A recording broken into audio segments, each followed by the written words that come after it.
I'm Good very job. stupid. You guys heard no music that entire time. Apologies. There was supposed to be music during that entire bit. I apologize.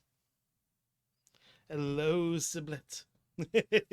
You can actually hear me now. Over to begin the evening. We do have Oh, Mr. hey, I know that Damakos person. Anderson here. Pleasure to be here. How are you doing, Siblet?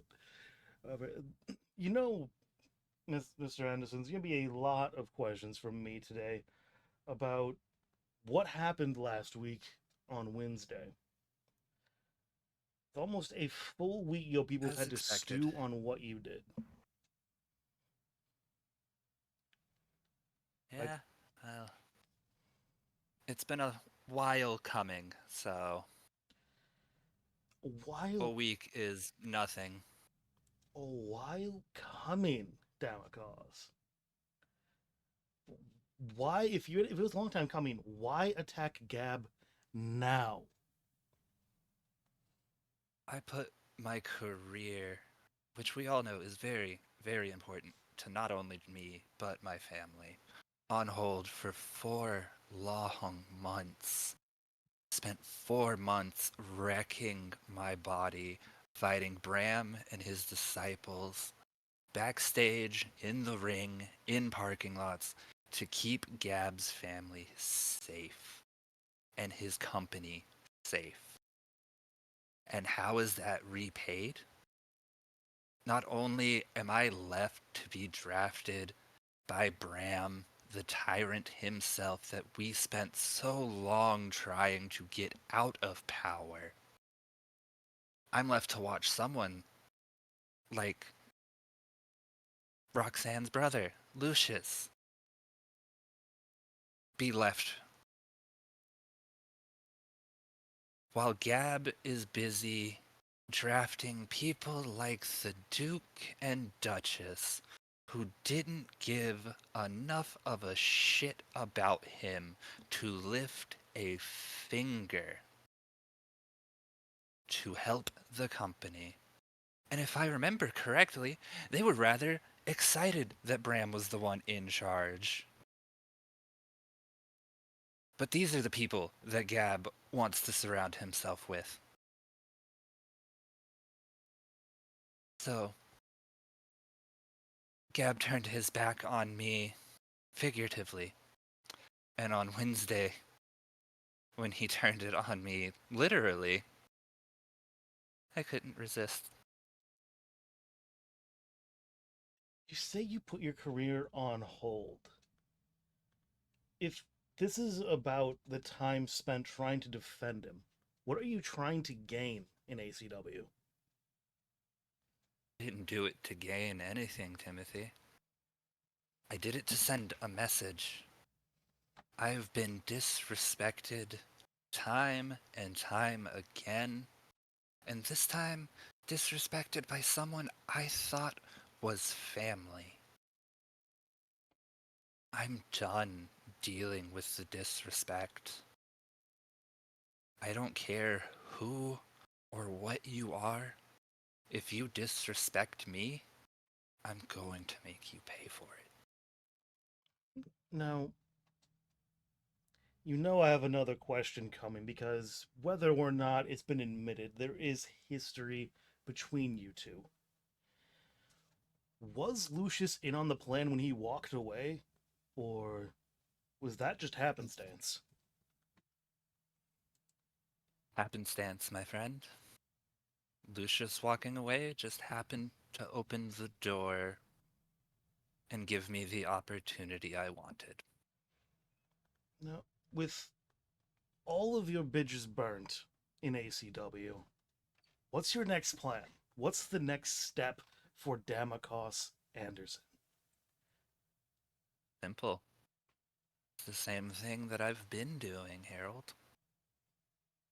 Same thing Angelo's been doing, Satoru, Drew. We're going to continue to make Villain Club the most dominant faction in ACW and here in the circuit. Gab awoke a nightmare, and both rosters are going to pay for it. As you pointed out, Villain Club's already been in a dominating position in both ACW and TCWC. How do you, with you in the ascendancy and your faction behind you, how do you think Bram is going to respond? He didn't do much last week, but he has had a week to stew now. If he's smart, he'll stay out of our way. Let And, us do what we do best and watch his ratings go up. and good luck against Hu Yamashita tonight. I do have one more thing to say before we have to move on to our opener for the evening. And what is that? Please do not RKO me if we are not in a match. Good luck. Don't do it, please. I already ate a senton last week in a match. I don't need one out. Then just make sure you watch your tongue, friend. That's It was a reassuring. pleasure being here, Harold. Good luck again tonight. Thank you. And again, just please no RKOs. We'll see. I'm just laughing. Just taps Harold.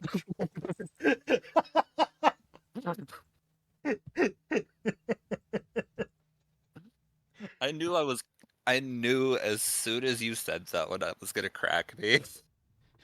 But Jimmy proceeds to shit himself after watching you comment.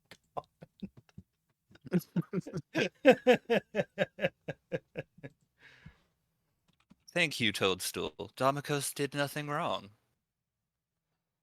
He felt disrespected, and he did what most people would do when they feel disrespected.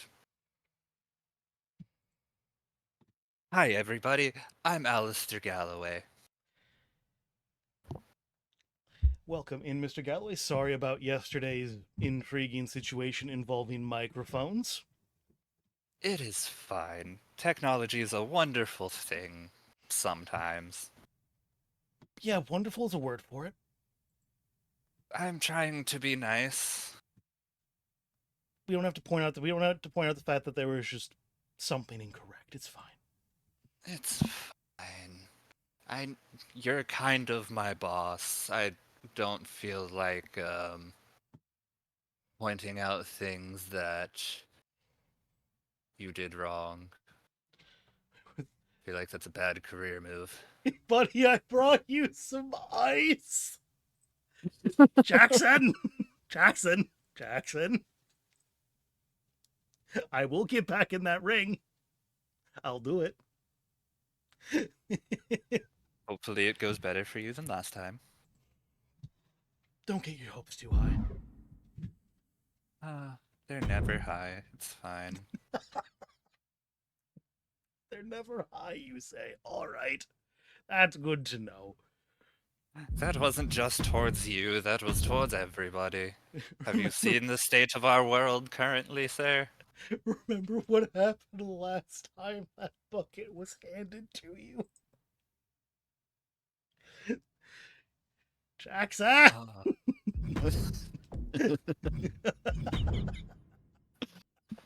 Oh, this This is is great. gonna be a lasting gag of me just. Oh, However, our first match of the evening is going to be a rematch that was agreed upon between Cameron Owen and Dieter Van Stel with the approval of Adrian Maverick for the number one contendership to the Capital Championship on the men's side.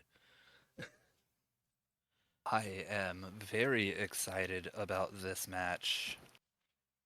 Seeing one of the longest reigning Capital champions of all time and a former Capital champion, if I'm not mistaken, in Dieter, Both facing of them off once former. again.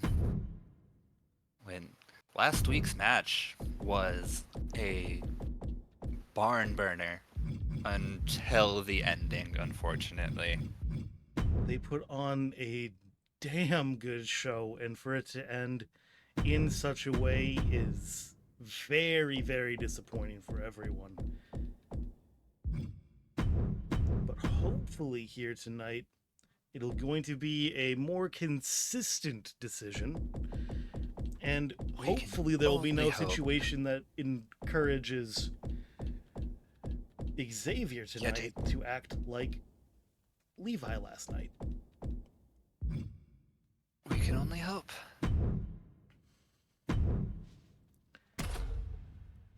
I'm still miffed about that, ref. Yeah, I love this. Just Jackson! Just in the middle of a match. Where's that referee? He tried to fuck on me. I don't even think it's tried to fuck on me at that point. It's just that ref fucked on me. Yes, he did. And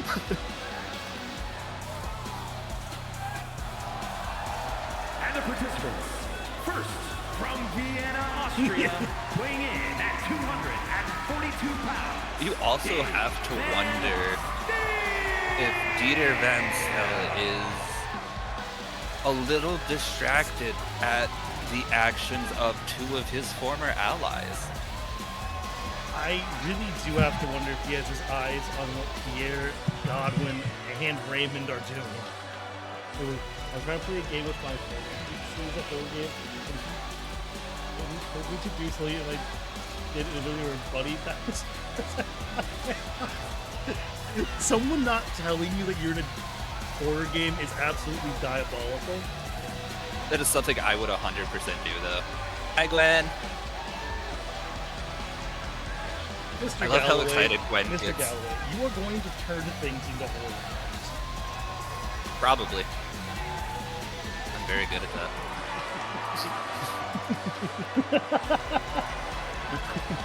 But I have to ask, we did see Van Stel ended up taking the victory last week. Do you think with a week more to prepare, it's going to go a different way? Or will with this different referee be the same decision? I think with the caliber of competitor that Cameron and Dieter both are, that it could really go either way any given night. Last week, very well could have went a different way. Cameron gave quite a bit of offense to Dieter. And rather consistently, it played out with it going basically concussion drop, spear, and I don't know how it wasn't enough to take down Van Stel. You also have to wonder if that maybe shakes Cameron's confidence even just a small amount.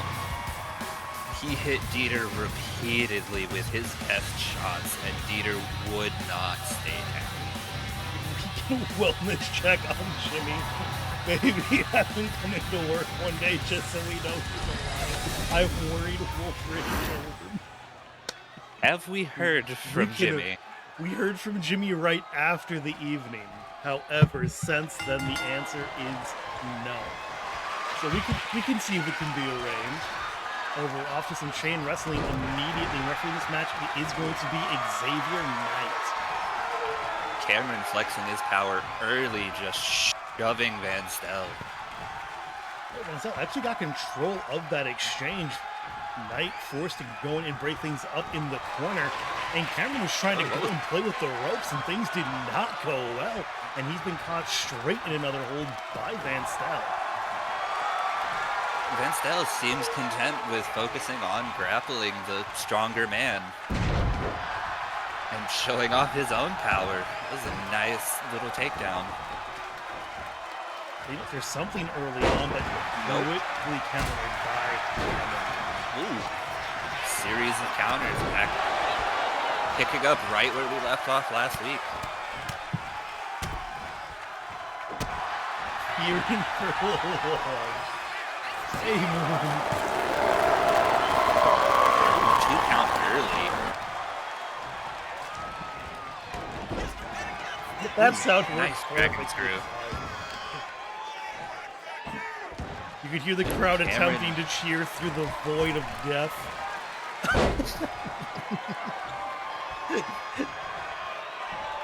What is the corrupted audio? I don't know why it is always like half corrupted. It's so weird to me that it's always half corrupted. However, an attempt out of Owen and another quick 2 count. It just should have.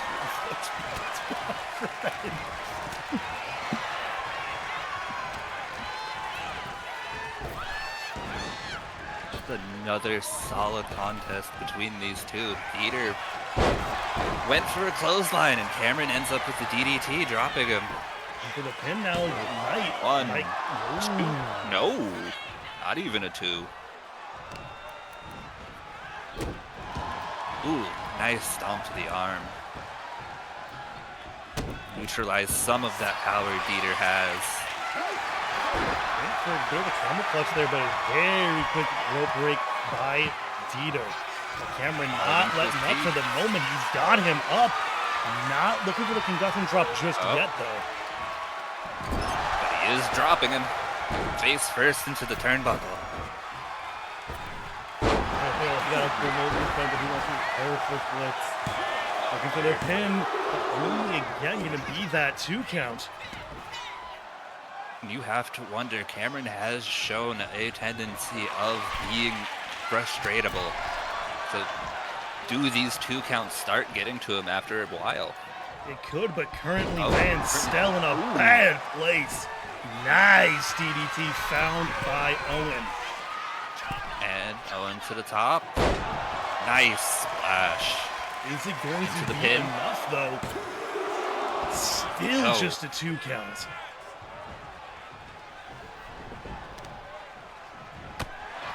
Cameron has been in big control knee. for a good while, but still just not quite finding what he wants. However, I think I know what he's looking for. Indeed, up onto the shoulders. Yep. And the... No! No! Last second. Nice neck breaker. And Stel now Oh. trying to make the most out of the opportunity. But the spear No, he was looking for was turned DDT. into a nice DDT. These two are putting on a clinic. Surprising technical ability from both men who don't usually show that. Especially on the side of Cameron, who's definitely had a tendency to more brute force his way through matches. Not that Van Stel has not. Big forearm. These two are so... Another counter. Mark Hades? Wait, oh, Matt. I was getting so well, Matt. It's crazy. What is Mark Hades? What is this? Cameron again looking for the pin onto Van Stel. Exhaustion might be playing a factor, but still not yet. It is a smart move to force Van Stel to continuously kick out. Burn some of that energy he has left. I have to say, this has got to be getting frustrating. However, nice pair of clotheslines. And finds a nice super kick on the back end of things. But Van Stel powering no. back up to his fate. Oh no. Oh. Apron guillotine. Setting back up And for the drop, and this time it has there's landed. And I am not sure Van Stel's going to have the energy he needs to kick out of anything right now. Headed up to the top rope now. Owen, nice splash. You have to think it was a mistake for Cameron to not go for the pin right there. I'm just surprised that he didn't go for the pin off the splash. Just not even whether or not it was a mistake. I'm just surprised. I am as well. Cameron's usually... You have to think that might be some of that frustration setting in. Big right hand. He has to be wondering how much damage he needs to do. However, what was he trying to line up for this time? Whatever it was, not going to have landed.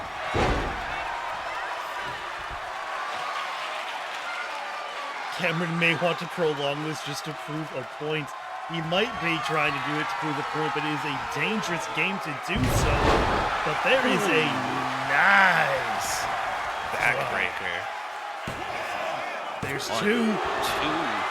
No! How is Van Stel still in this match? I don't think he's going to be in the match much longer after that spear, though. He That just has got broken to be in the half. last one. There's one. One. There's two. There is three. Van Stel has fallen. That was an impressive showing by both men. Peter showed a lot of resiliency here. However, Cameron in control for the majority, I would say. Managed to fight Van Stel out of most of his maneuvers that he was looking for. Spear was turned into a DDT, and that was the only time it looked like Van Stel was going to be able to get his foot into the door pacing-wise. But he kicked out time and time again. The amount of kickouts Van Stel performed is astonishing. But in the end, just not enough. Cameron was too much for him, and you have to wonder, and probably even think that last week the ref was the reason he won. I'm not sure I buy the ref being the reason he won yet. However, one way or another, it is going to be Cameron Owen who's going to be going up against Lucas Amorin next week. That'll be a good match. Amorin's got even more material to watch to try and prepare as well. Cameron may have gotten what he wanted here tonight, but that may serve him poorly against Heart of Chaos. Ever PTSD I have with that name.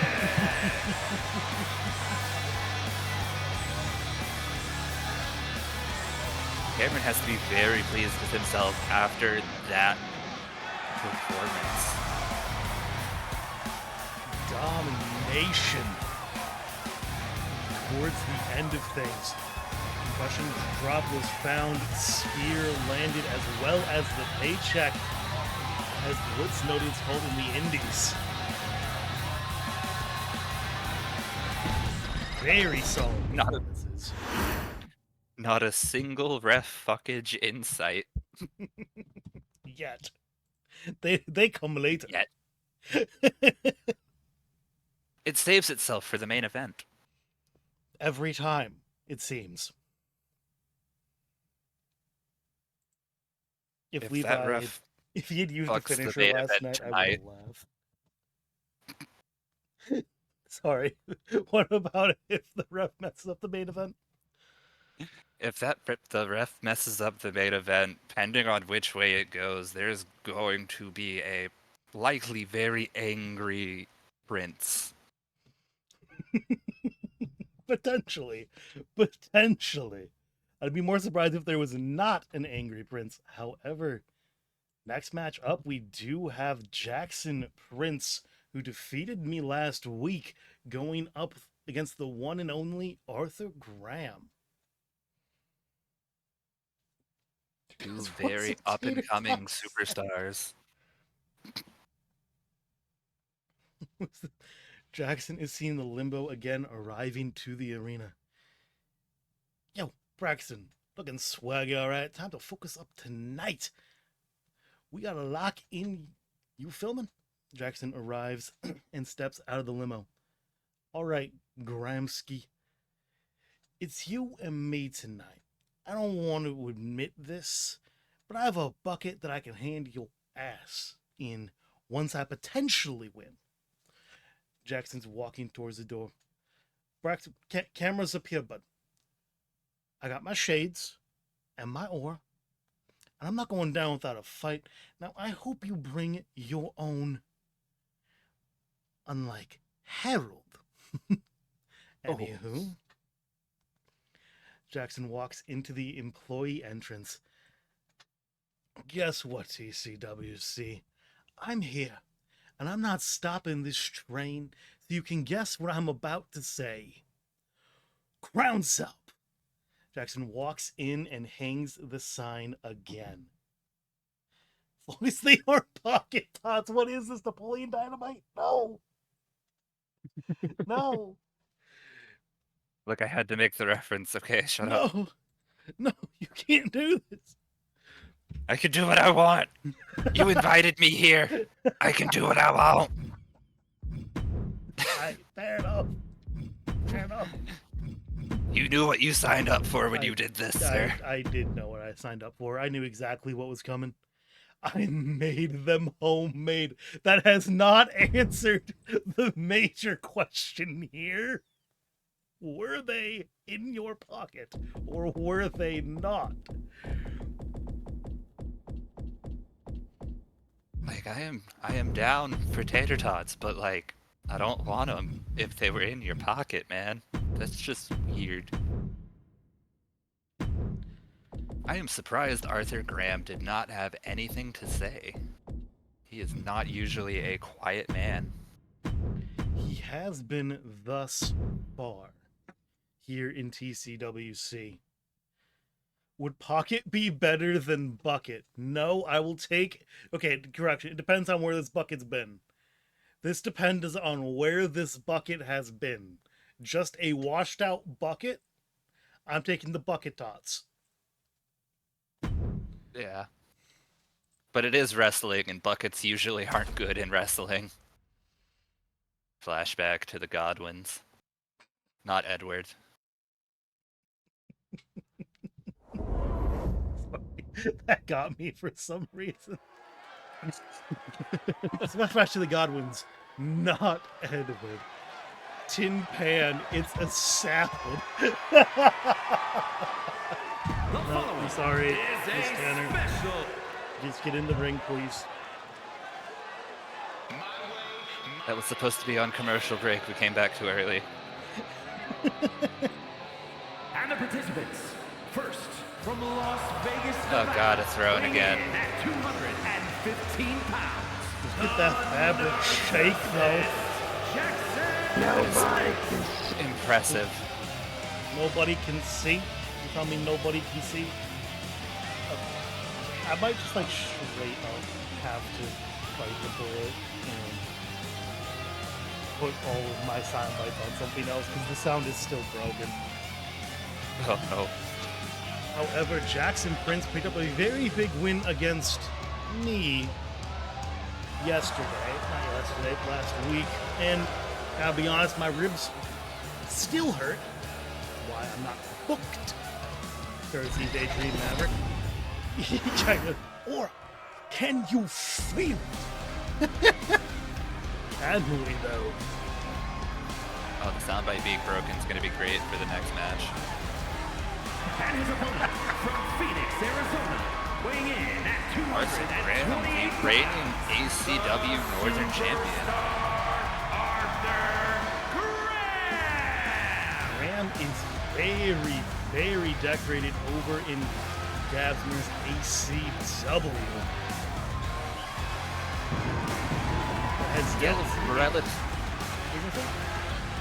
Still a relative unknown on the circuit, though. Only a handful of matches. The handful of matches he has had, though, have been fairly well performed, even if he's not found himself on the winning side of them thus far. It seems to be a habit with legacy stars, I've noticed, in TCWC.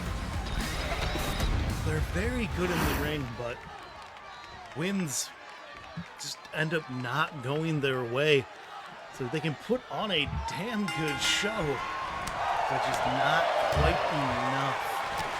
However, nice exchange to start things off, and Graham finds a splash off the ropes early. Nice moonsault.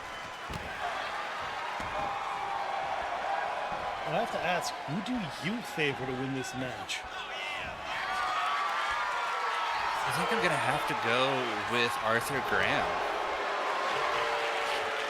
He has the larger sample size I am aware of, and whilst Jackson did beat you last week, it's a different ball game being against someone like Arthur Graham, who grew up in the business. Are you saying I suck, Mr. Galloway? That is not what I said. Do not put words in my mouth, sire. I am simply saying that it is a different beast facing someone who's grown up in the business. Graham quickly getting control of this exchange on the back end of things. Jackson even asking for help here.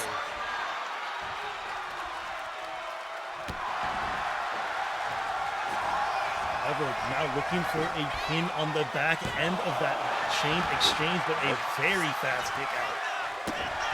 Sample size of what exactly? Matches, I would believe. That is what I was referring to, yes.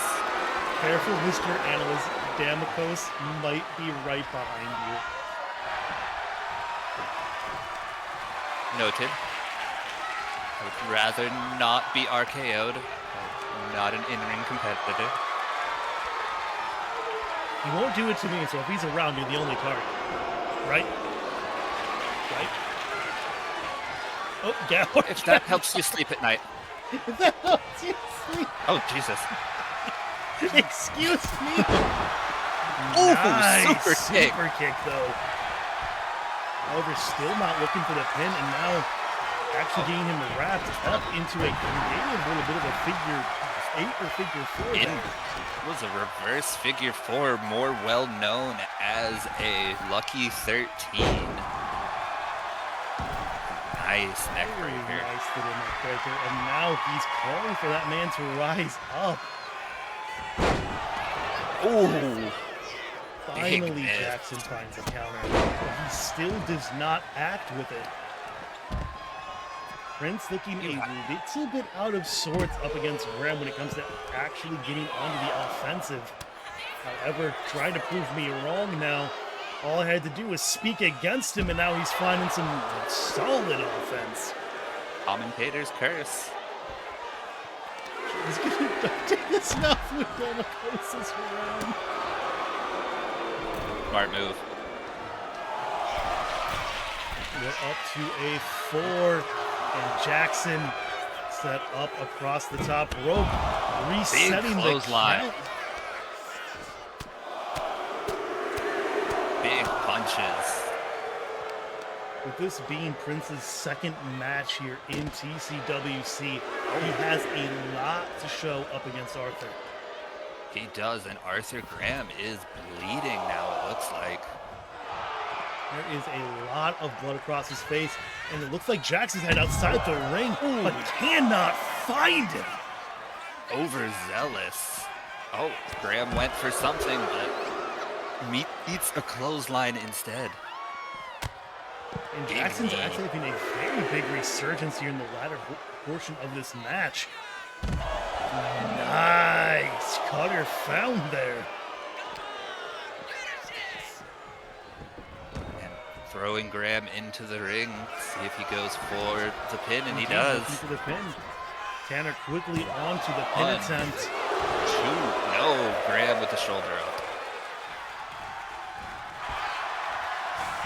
Graham tried to get onto the offense. Actually finds a big counter there. This might be First the DDT. Can Graham find the bit of offense he needs to try and put Jackson away right now? Because this match is starting to get a little bit untenable for Graham, I think. This is a nice little back and forth contest by both of these men. Really trying to prove themselves not only to the fans in attendance and watching at home, but Adrian Madrick himself. Trying to maybe position themselves for a spot in a Vanquisher Contenders match. is that they are fighting for jockeying for the position. However, that senton that ended me has landed. And we've got one. We've got two. But Graham survives. I have cushioning there. How did you survive that, Graham? Big clothesline, stopping whatever Prince was going for. Got him up. And big knee into a German. Unfortunately, too close to the ropes. Graham still being a bit of a rookie, that ring positioning just not quite there. We've seen it cost people matches not even that long ago. It cost Philip Rex dearly just yesterday. Thank you. I still need to get all of the finisher names updated into the Excel box. I haven't been trying to call them out yet. That is probably a smart move, because I also don't know them. Big attempt at a swanton.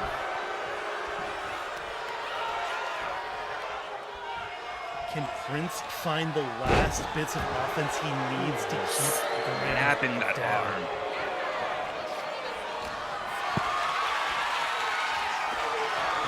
Byron's carrying him.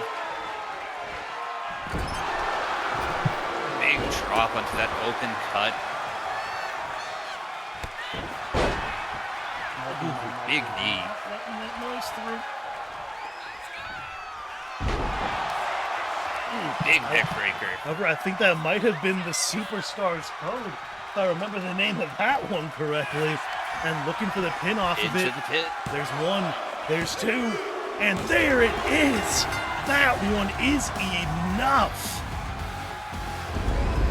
That was an impressive showing by both men. And in the end, Arthur Graham just, you have to think, having a bit more experience in the ring than Jackson did, played into that. I have to wonder if it was experience or just happenstance on my end of things. I think at that point in that match, it wasn't even a matter of skill, it was a matter of leftover reserves. And that's what I was talking about when I said it is a different breed being in there with someone who has grown up in the business. Does this mean Arthur is better than Harold? Those are fighting words. Book it next week, Harold versus Graham. Jackson is frustrated by the loss, though. I've already heard some curses at ringside. Understandable. He had control in that match. And you had to think, in his mind, hitting that 630 was the end of it. It had been enough the week before, but not enough against the Superstar. And now Graham pushing his way forward in this division and might be eyeing up a contenders match in the near future. I'd say he certainly earned one after tonight's performance.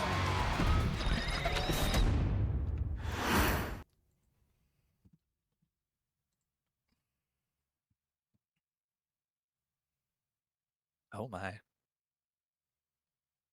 However, let me quickly remind myself what is next on this card. It is the tag team match. I cannot remember my own match cards. The Clan versus 2 members of Final Testament. And unless I'm mistaken, we have a pile of promos to do for this match. There is at least one. Depends on when you want to read the Nexus of Fate. That one kind of has to come before Skies, doesn't it? Yeah, that's true. Okay, with this, I've been in this business since I was born. My father was wrestling before I was Started when I was 9. Wait, what? You stuck up son of a bitch. Arthur, do me a favor, Bucko. Take that attitude and glasses and shove them where the sun don't shine. There might be that. There Oh, might be I another love match this. between Graham and Jackson next week. Cause good God, Guagua? What is Guagua? Quagwa. Gugu Guagua? And that's the only thing I'm getting out of that one. Was that just Gwen trying to go womp womp? Oh my. Looks like a challenge was thrown down and accepted. So I don't think there will be a rematch of that next week. All right. We do have a message from my client, NTG, has some words for the TCWC universe. I guarantee that you will regret it if you don't show up to next week's episode of Melee. Interesting words. I didn't get enough Wharf Stash into that one. I'm sorry. I'm sorry, Frog Boy. I need to get more Wharf Stash into that one. Thanks for reminding me. I've been watching Markiplier a bunch lately. There. Over. You got some reading to Oh, am I reading this one? do. Okay. Oh, so because these are unfortunately in a very chronological order, between starting with Lilith and Lilith, and then going That down. is fair. These are a very Okay. chronological order. Welcome to Book Club. Pretty much. This is gonna take a second, guys. Lilith and the video opens with Morgan and Lilith lounging on a couch, a tablet in Morgan's hand. On the screen, a replay of Domikos Anderson hitting the RKO on Gab Beauchamp at ACW plays. Both of them smirk. Morgan saying, well, well, well. Looks like the prince still remembers who he is. For a second, I thought all that dog sitting had made him soft. Guess not. I guess he still has some venom left in him. Lilith saying, about time. I was getting bored watching him play house. Morgan, speaking of house pets, looks like Roxy Graves finally crawled her way into a title match. My Vanquisher Championship. Cute, right? She'll crash and burn just like she always does. Especially now, with her head all messed up. Couldn't save her brother, couldn't save her boyfriend. Now she thinks she can save herself? Against me? Please. Lilith scoffs and grabs the tablet, switching it to footage of Talia pitting her in the finals. And then there's Talia, the little rookie who thinks lightning strikes twice. Congrats, you got lucky once. That's cute. But now I know what you bring, and it's not enough. That Capital Championship, it's coming back home to the Final Testament. You're just holding it for me. Your clock's ticking, sweetheart. Tick tock. Your stories are done, and we're the ones writing the ending. Rise with the fallen. The camera cuts to Roxy, Graves, Haley Dawn, and Olivia Young standing together in the locker room. Haley immediately railing into Roxy. What the hell was that last week, Roxy? Just wanted to let Reeves pin me and watch?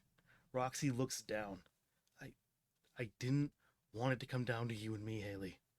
I didn't want to fight you more than I had already had to. Haley, seriously, Roxy? You wanted me first in that match, and you didn't want it to come down to me and you? Are you listening to yourself? Olivia kind of steps between the two of them. Haley, mistakes happen. You have a match against Callie or Callister, whatever the hell she wants to call herself tonight. And Roxy is going after Morgan. Let it go. We have matches to win. Or we can just go back to sitting here flailing like we were so much of last year. Haley stares directly at Roxy. I don't care what your boyfriend or your brother did last week, Roxy, or what they are doing now. You pull that again, I am fighting you. Roxy still hasn't looked up. I can't really argue with that, Haley, but Olivia's right. Roxy looks up. Morgan, fallen, final testament. I know it's one of you getting into people's heads, turning them away from sense, making them see friends and as enemies. You can talk all you want. You can say I'll just keep failing. And maybe you're right. Maybe tonight won't be the night. But you six have been putting me through too much hell for me to not just keep trying. You want to bring my family into this? So be it. Lucius has fallen back to where he started, and I couldn't help him. Maybe there was nothing to help. Maybe it was always a show he put on to put me at ease. Maybe something had changed, but all I know now, he's no better than the people he hated for so long. He is setting himself straight back to hell because he can't take feeling like someone got the better of him. Toss, he's just lost right now. I couldn't save them. So maybe all I have to do to make you fall even further is try to save you. The camera opens on a quiet forest clearing, the trees standing tall, the air still. Sky stands alone in the center, a faint wind rustling the leaves. Clan, tonight we dance again. In that ring where the noise fades and the truth shows its face. But don't get it twisted. This isn't your story anymore. That chapter closed long ago. She steps forward slowly, brushing her hand along the bark of a nearby tree. Roxanne, you keep whispering that it's one of us. One of my blood pulling minds into the dark, turning people away from the light. If that helps you sleep, then go ahead. Call us monsters. Blame us for the shift. Make us your villains. She kneels, picking up a fallen twig, and then lets it fall from her hand. So come, hunt us. Chase your justice. Shine your light on the shadows. But be careful. That light of yours, it's not endless. Burn too bright, and you might just burn out. She turns, slowly walking deeper into the woods, her voice trailing off one final time. We'll be waiting. Missed some of the stuff from Jackson and Arthur for that. That's why you got paid. Why I got paid because I didn't want to deal with you.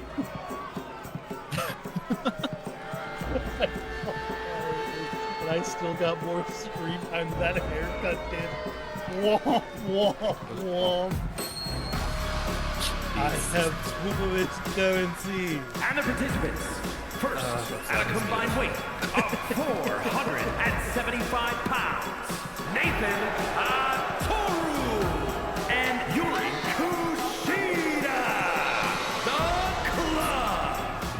I am surprised the clan has been silent thus far.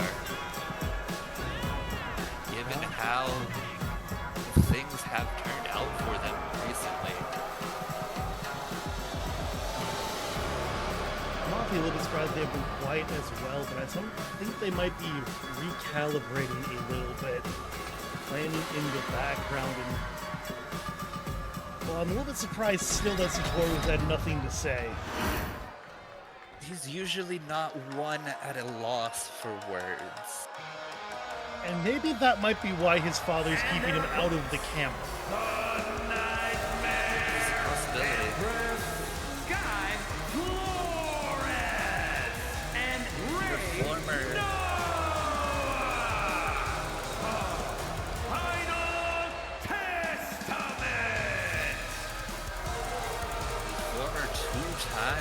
TCWC Women's Tag Team Champions, Guy and Rena, who have just come across their 1-year anniversary of teaming recently, if I remember correctly. Well, correctly, they also went on social media about having officially been together for a year, as well as their teammates in ACW doing the same.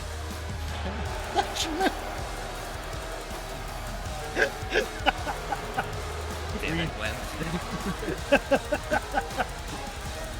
I have to say,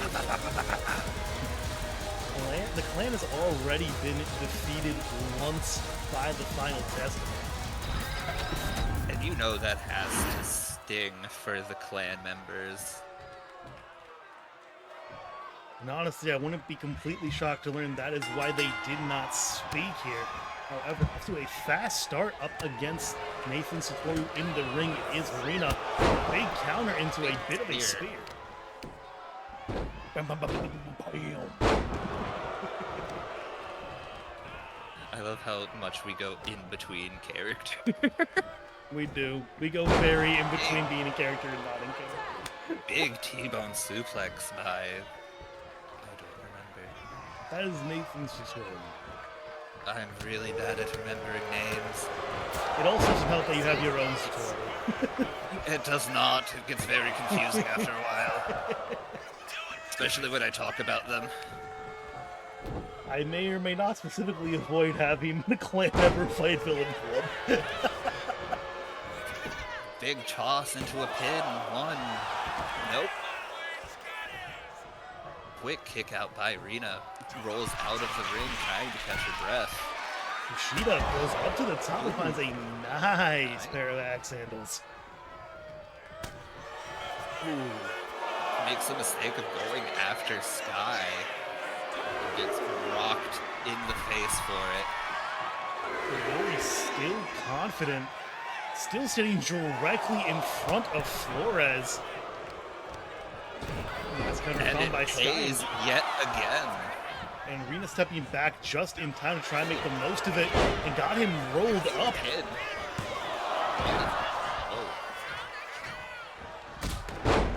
Nice Notice- offense. I have noticed these quick roll-ups have become a slight staple in TCWC this season. It's definitely a strategy that has become very popular, trying to get opponents caught a little bit off guard in the hopes Big that you can toss. gas them out, but nice little pin attempt here, almost finds a 3. Oh, Rita able to roll out of the way into a Luzez press. Nice set of punches found by Rena, or Reynoa as Mike Rome likes to call her. He'll eventually get it right. Probably not. Big kick to the thigh. Can I have whatever you were smoking to make that statement? Pin attempt almost gets to a 3. Kushida rolling out to try and get some air, but steps straight back in into another roll-up by Rena.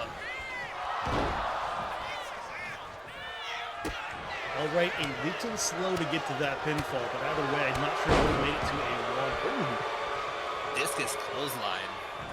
And Rita going for the tag to Sky. Another spear found. Right by into a spear. But misses the leg drop. I have to admit that if 8 ads. 8 oh god, 8 of them. If Oh, this guy's biting his nose. Sky. I know you He talk really about can't being be in the surprised. asylum, but leave the nose alone, sweetheart. Starting to think that the asylum she talks about is not quite fictional. And just choking I him. thought it was. I didn't think it was an Amy Wright situation. That was a big headbutt, only a 1 count.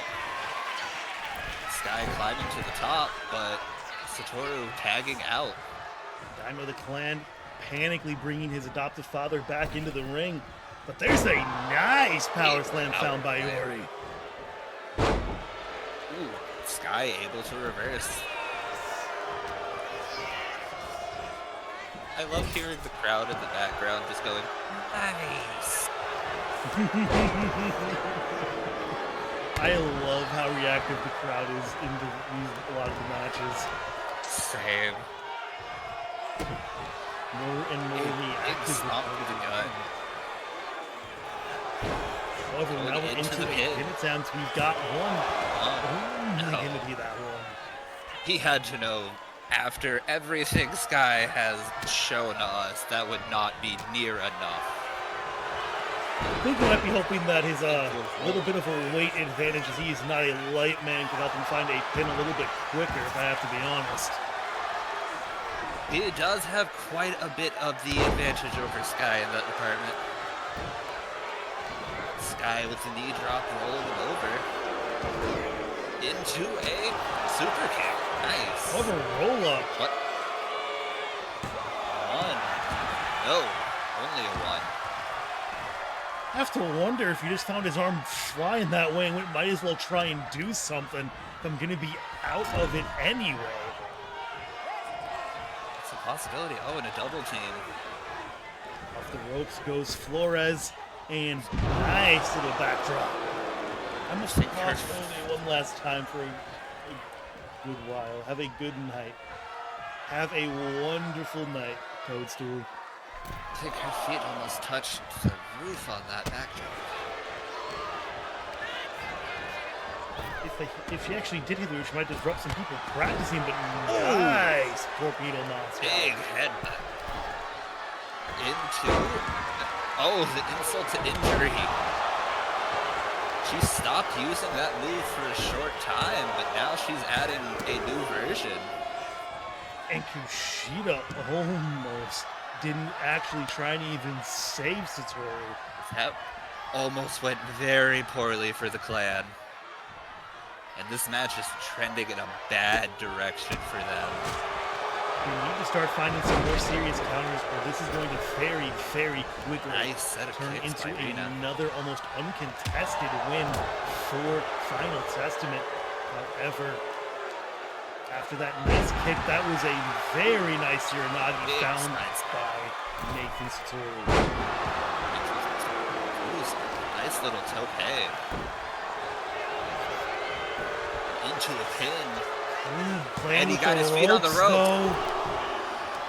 Rina's out of it. You have to imagine if that would have been it, Final Testament would have been livid. I have to say, be business as usual for the clan, though. That is very true. They are not above bending the rules if they can. That's what got Yamashita into trouble with Satoru and Kushida. Ori actually trying to get a little bit of a cheap shot on Rina and paying the price. Caught with a nice headbutt.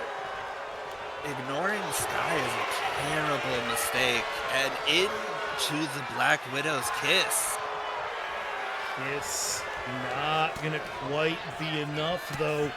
Satoru does manage to fight his way back up to his feet and does find a little bit of space, and it is going to be a quick tag into Nathan.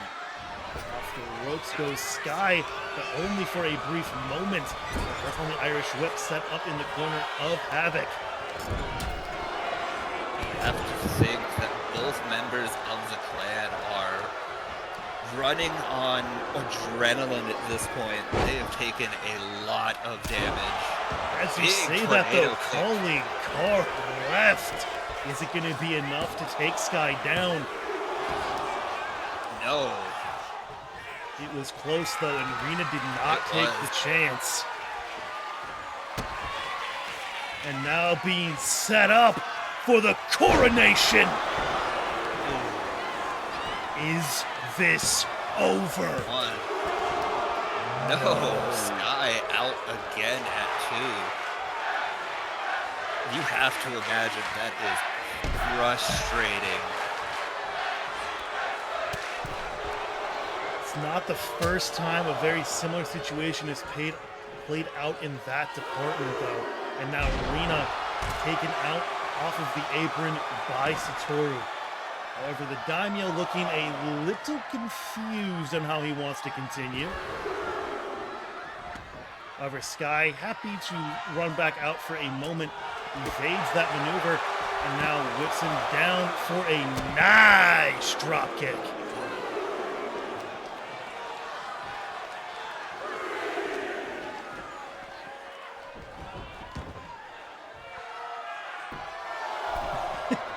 You mean like they want to have a little bit of a conversation out there before coming back into the ring.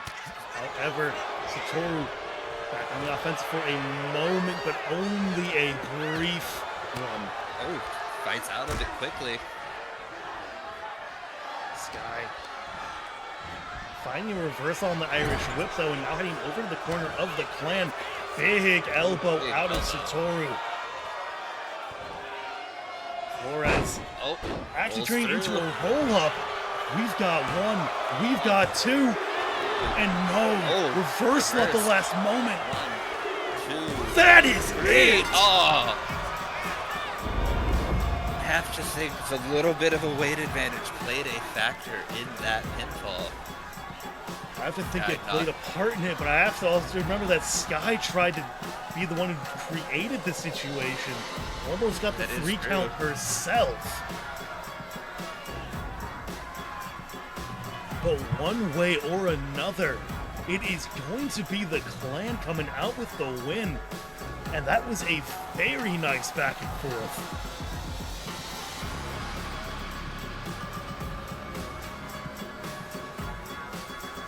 Final Testament got very, very close to that win.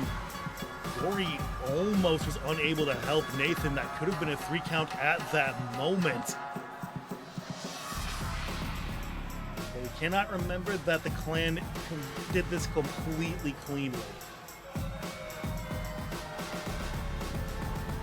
And there was the kind of the beginning of the very sudden end to this match before things headed outside for a confusing bit. Went into the calling card, followed by the coronation. Sky survived a lot of damage in very close succession. She did. Word is traveling. Tried to put that match Ambition on her is back. stirring in distant cities. It almost worked out, We can but use this. just not enough in the end.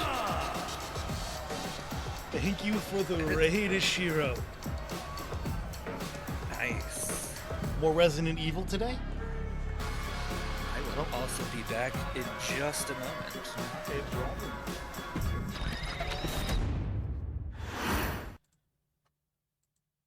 How do things go, Captain?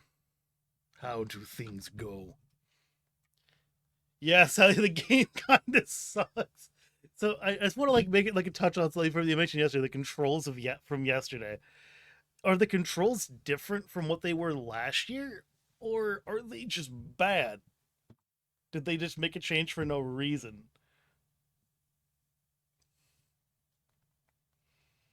They didn't fix the most issues. Okay, so they did the Oblivion route of just don't touch any of the controls and hope for the best. That's a little frustrating. I've never understood, I know they did the Oblivion remake not long ago, and they were like, we didn't change anything. And I was just like, why didn't you fix anything? Isn't that one of the benefits of doing a remake? That sucks, though. If the hitbox is it's gotta be really bad. The frustration defines my experience so far. I mean, I guess, that's not good. Is it even fun at this point, or is it just frustration?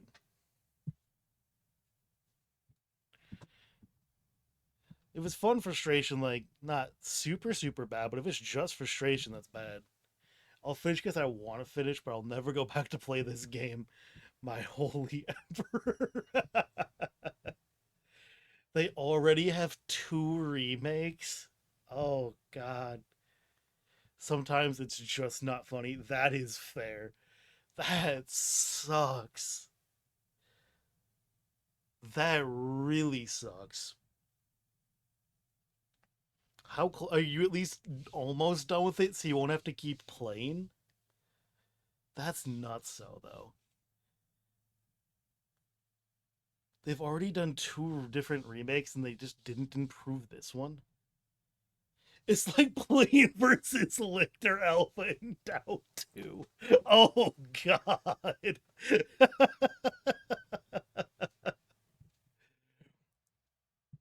That is pain, especially like the 1v1 side of that. Oh, God. You're going to make me want to play that again, Ishiro. I've been tempted to reboot up now, I'm not going to lie. But that comparison explains that situation on point. Resident Evil 2 and 3 remakes are good. The 2 is amazing, 3 is fine, but God, 4 is bad. Fair enough. That's a bit unfortunate, though. Hello. Look who's back. I hath returned. Hopefully they make some fixes in the future to the Resident Evil 4 remake, but that sucks. Not a problem, Ishiro. Have a wonderful rest of the day. Bye, Yashiro.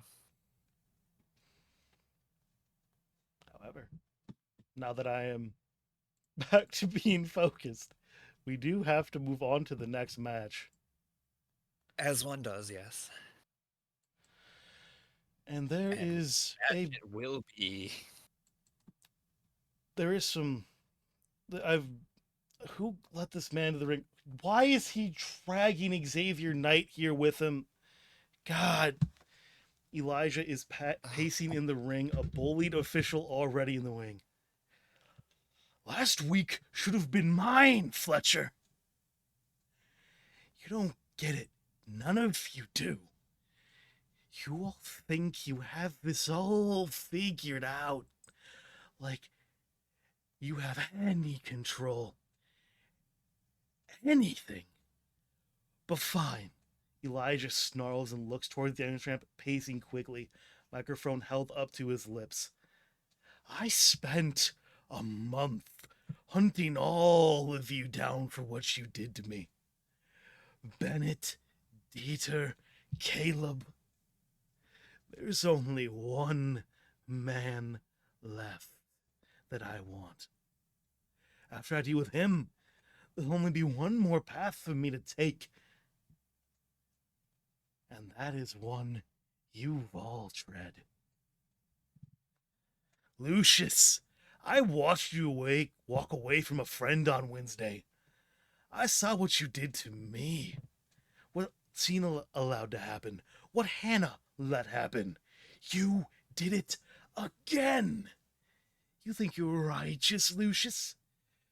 You think you are some avenging angel, Graves? We both know what you've always been, my old friend. You're just like me. No, you're not just like me, Alexander. You do all of it because you enjoy it. You've seen another path. You've seen other options. You've lived them. Yet you always come back to this side of the fence. I've seen nothing else. Young shepherd. They thought they could blind it. But it's here waiting for you. So come and face it. Suddenly the lights of the arena cut out as smoke begins to fill up the ramp. The camera slowly focuses on a masked figure on a folding chair as its hooded silhouette looks up to the ring.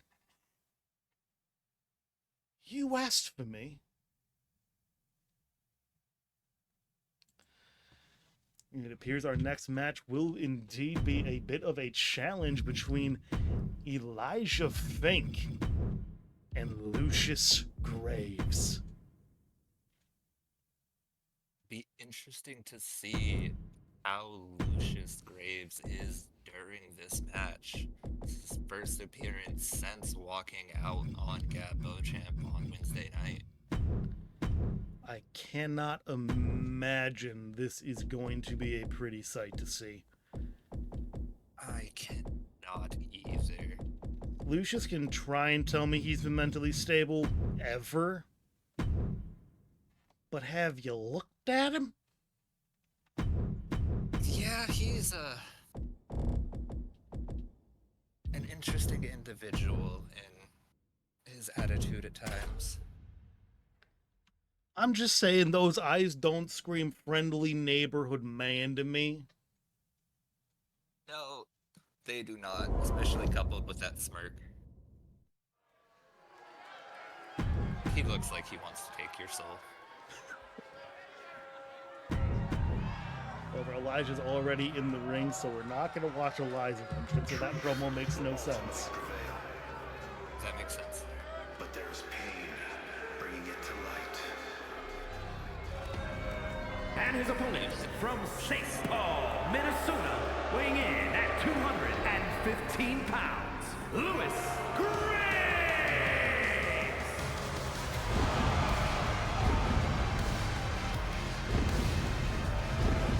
Lucius is here, and I'm not sure I'm happy about it.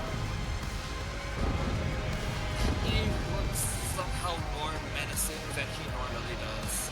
It may be because he's carrying a weapon, but I'm gonna scoot my chair back from the desk just in case.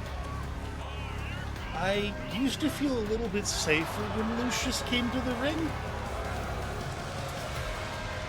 Yeah, look at those eyes. There's nothing but malice there. I don't fancy my chances if I accidentally say anything too fancy tonight.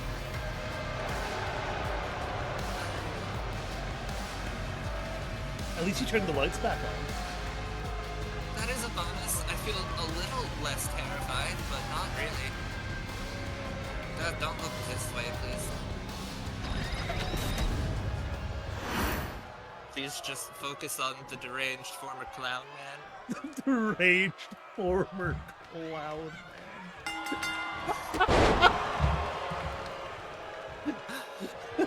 God damn it. Elijah off to a quick start against his former teammate in Syndicate, though. Ooh, nice works into a pinfall. Almost finds an early 3 on Graves.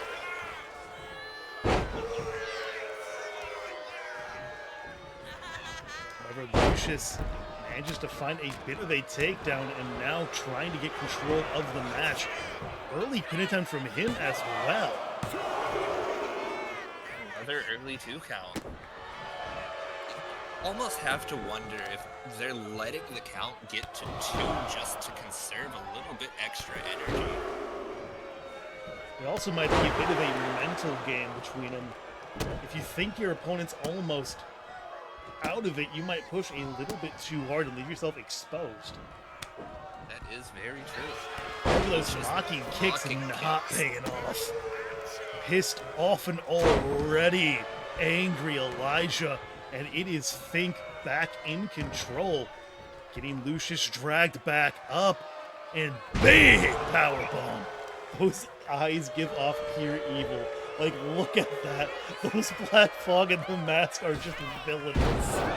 Yeah, Lucius is, How does Lucius look more villainous than the villain? Or any member of the club? one of them isn't pretending. That is very fair. One of them was pretending to be a good guy, I think. However, pin attempt out of Graves only gets about a 1.5. Elijah might have actually been thinking he had to fight out earlier than that. Not confident he could fight out. Both of them might have been playing good guys. Oh, mocking kicks again.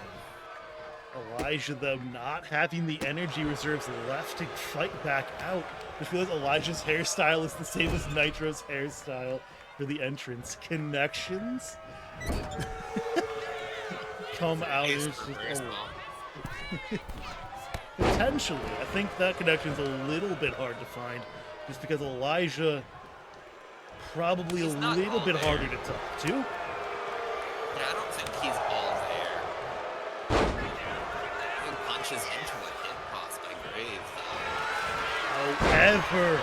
Absolution locked in by Graves. Knight checks the hold early on, but it is going to be enough to take down Elijah.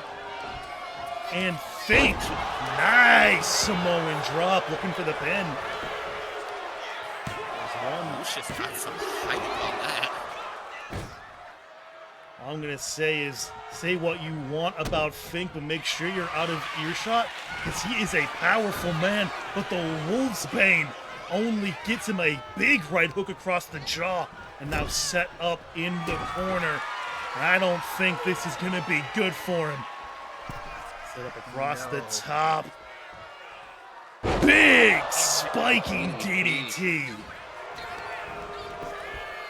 There's one, there's two, and Fink is out.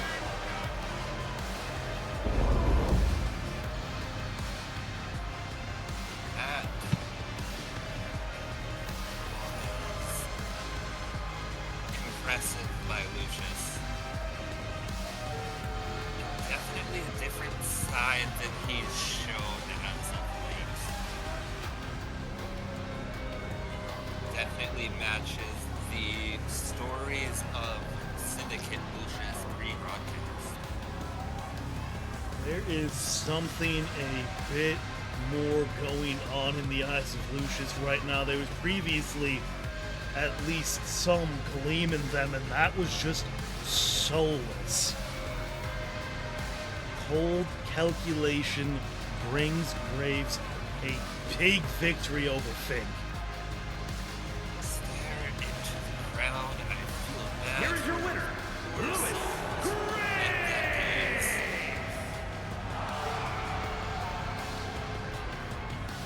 He's just saying, look what happens to those who challenge me.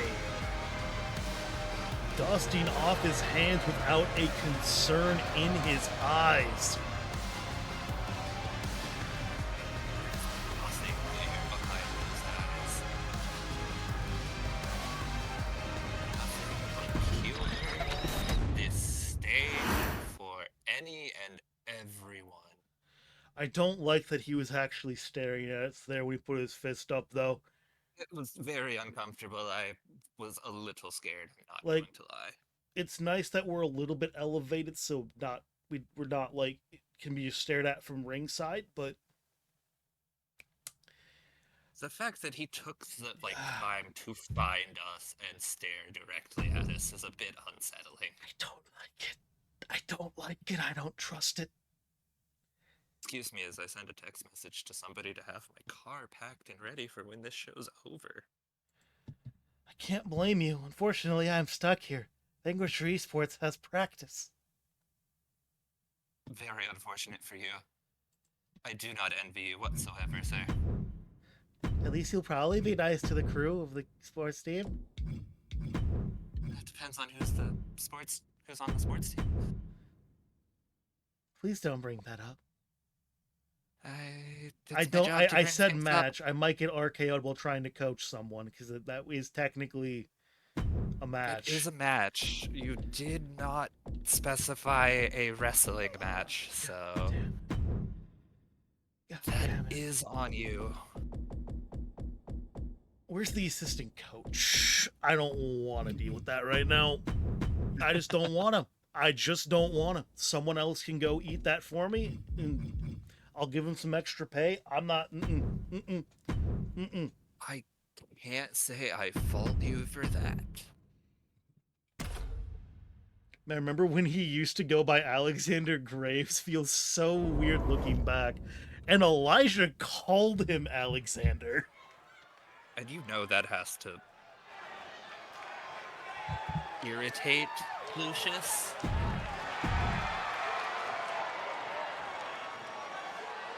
However, not too much of a wait as we head into our next match.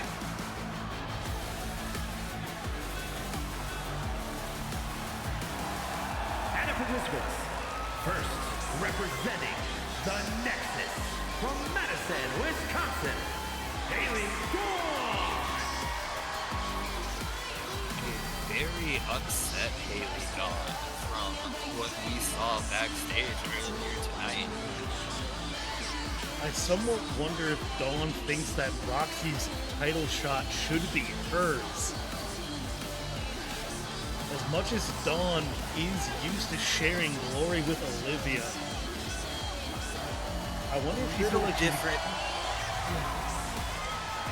Little different sharing the glory with your significant other versus a friend. And it almost seemed like Haley might have been questioning that friendship a little bit. I don't think Dawn completely trusts Roxy after that match. I have to be completely honest. And I can't really blame her. Roxy did go after Dawn in that triple threat more From than Minneapolis, once. Minnesota, Callie Grace. Fault her for that either. And a new look for Calista Grace.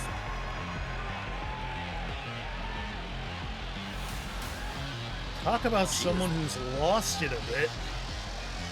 She has fully embraced the Final Testament.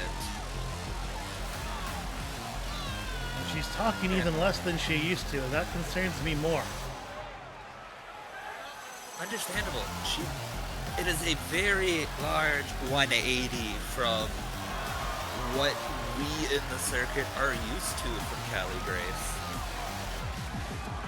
I can't say I'm shocked. Sky definitely has a certain type that she attracts. That is very true. She has built quite the family unit. She's got, I think, 6 members of the Final Testament, even if Callista does not receive the announcing treatment as such. And that's only counting the members in TCWC. Yes, there's even Maya, and do we know if Claire is a part. Claire She is. is. All right.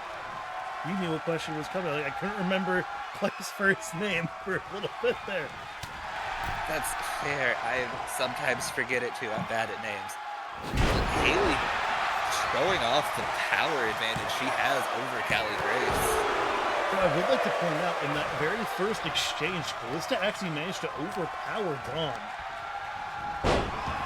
You have to think Dawn is a little distracted right now with the exchange that occurred between her and Roxy. However, now, an attempt by Callista. Don't mind me almost calling her Callie. I still don't feel safe up here from her. That's fair. Should probably not feel safe around any member of the Final Testament. They are very strange individuals who do not discriminate who they go against. I somehow feel the safest around Sky of all of them. However, Callista misjudges that leg drop, but does find a nice sweep. Nice. Guy is surprisingly the most docile of the group somehow. But simultaneously the most deranged. She's a weird anomaly. I think, A stalemate at the moment, and Haley finally taking the advantage. but neither one of them able to really find a true advantage in the exchange. Yet again, I would have thought that someone, whether it was going to be Callie's agility or just the straight power of Dawn, was going to be able to turn that into something a little bit more than just a shove back and forth across the ring. A little hip drop out of Dawn, and now she's actually looking for the pin.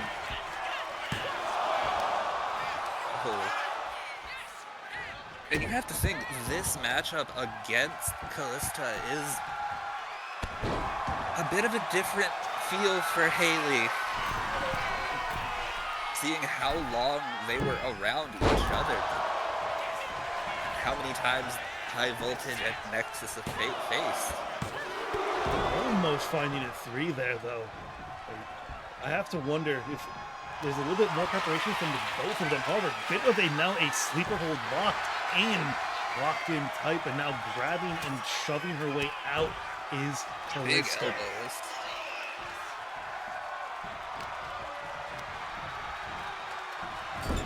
I feel like there's definitely that sense of familiarity. Oh, big boots to the face. Follows it straight up with an X Factor, too.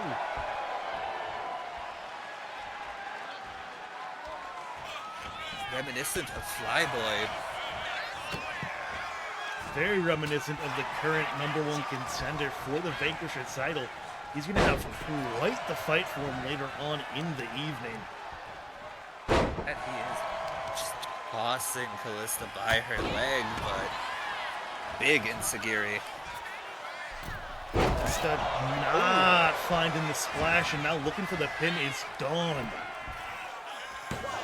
1, 2, no. It's close though. I also have to wonder, with Callista having a similar style to Olivia, if this kind of feels like fighting Olivia for Dawn. It might just feel that way, but also, going back to the point, this is a very different Callista Grace. Looking for the pin off of that maneuver, only going to be a 2. Very different Callista than Haley and Olivia are used to. It's even a different Callista than Ramel is used to. There's been a massive shift in not just appearance, but overall attitude since joining the Final Testament. She's moving a lot faster in the ring than she was even with high voltage. However, she does seem to be gassing herself out a little bit more than she used to. And essentially a little bit of over-aggression on the part of Grace, and Dawn up to the top rope cannot find that splash. I have to wonder if her ramping up the aggressiveness is a way to attempt to make up for not having the partner anymore. Imploding 450. And now dragging Dawn closer to the center of the ring. Actually aware enough to get her away from the ropes. And we've got a 1, we've got 2, and Dawn goes down. And you know that has to sting just a little bit extra for Dawn losing to another member of the Final Testament.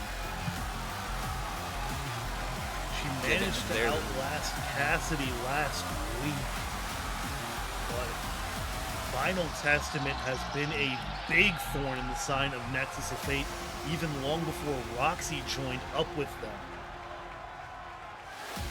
And this is possibly Callista's biggest singles victory since she split from Ramel. I have to agree, she came close to being Roxy more than once. Whilst Haley's not a decorated single star, she was a contender for Rena's Vanquisher Championship on numerous occasions. And she is... And that... Sorry. My bad, got away. Just pointing out the veteran instinct of Callista to drag Haley away from the ropes after a big move, and ended up paying dividends. One of the only ones to actually be aware enough to do so. I don't know what it is about the relative insanity of most of the roster, but they're just not quite studying the meta of rope breaks exist. Yeah. Don't pretend they don't. Well, then again, they also see how often referees here have missed a rope break. So maybe they're hedging their bets on they'll miss it. Though I have to say, it's a big improvement from last year.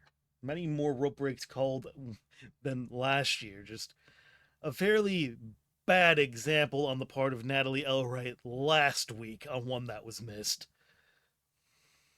How you miss staring directly at the hand on the rope, I don't know, but, you know.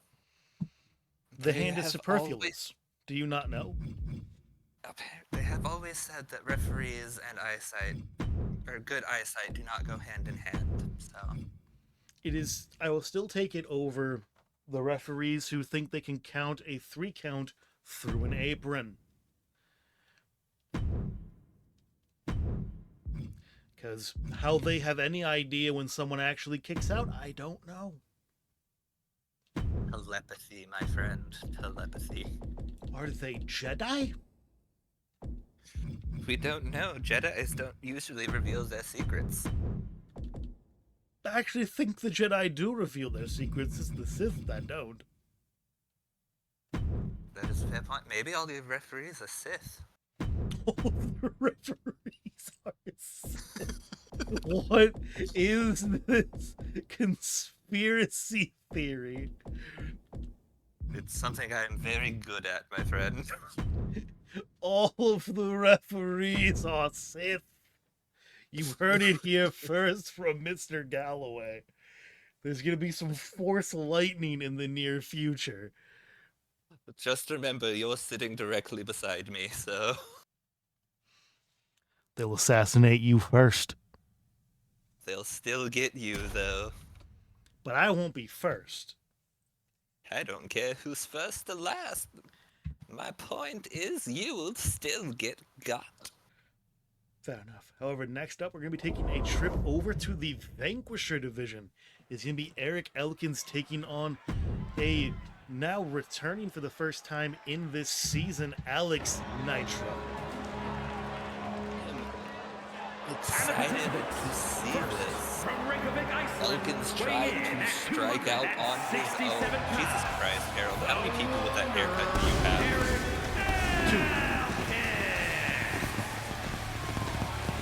There are 4 people on Tussle with that haircut. I want to point that out. Not my problem.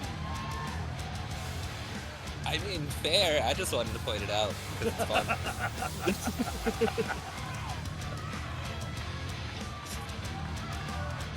You can't argue with style. No, that's why I also use that hair for somebody.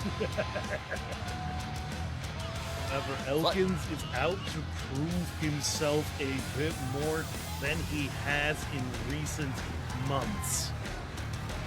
Wanting to strike out on his own, and he has one hell of a test in front of him in Alex Nitro, a former world champion in ACW. Nitro is well decorated across the border. However, in TCWC, outside of his tag team with Swaco, he has struggled to make a huge impact. Maybe not having to split his focus between the tag and singles division will pay dividends for him. I also have to wonder how much Alex feels vindicated over this change in Lucius Gray. That is a very good point. They had quite the little feud in ACW, if I remember correctly. There is no love lost between those two. No, there is not. And seeing the way Lucius has been acting is probably a big feather in the cap of Nitro. Now, I might be wrong, but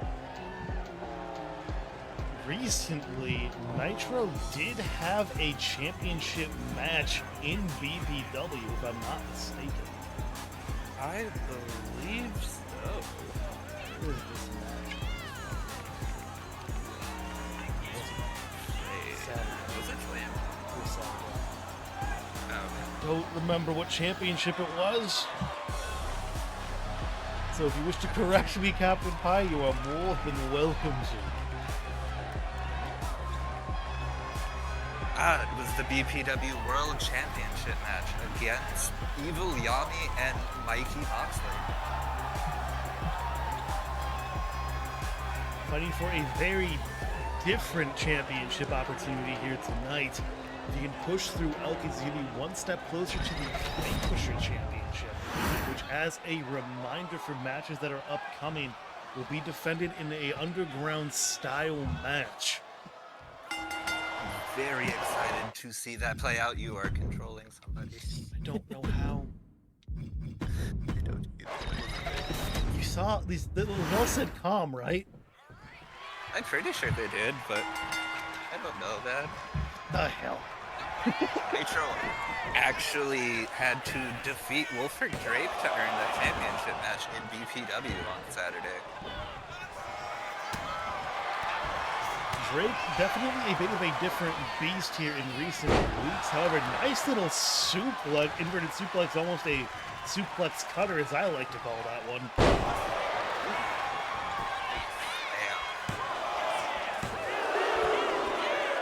Only a 2.5 on it, but an early 2.5 earned by Elkins. Nitro finally back up to his feet, but Elkins now trying to show some technical expertise. But Nitro gets control of the hold, headlock applied, and it's going to be Elkins trying to escape and unable to do so quite yet. Wrenching that headlock, grinding Elkins down. However, off the ropes goes Nitro, and Elkins finds a big back elbow. Into the pin. Almost surprised that only got a 1 count after the 2.5 earned by that suplex. However, Eric thought more damage had been done, and big kicks across the face. And it looks like there is blood on Elkins' face now. Almost might wonder if that was a broken nose, maybe? Very possibly, and he made a huge error here, in my opinion. This did not go your way last time you tried this, Eric, and he went straight back to try and get control of the grapple, trying to prove a point that he can be more technical, but just losing out over Elkins. Okay, fine, Eric, fine. Prove me wrong as I speak. Actually, it didn't look like he quite had that headlock cinched in. And into the trading blows, these two men. Ooh, big slap. Neither one of them finding a real advantage in the exchange thus far. However, Looks like it is Elkins actually whiffed. going to be Eric. However, very quick counter by Nitro.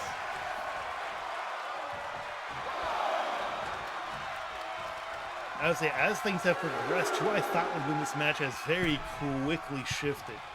Who do you think is going to have a lasting advantage? I guess I'm speaking, trying to get lined up, but no.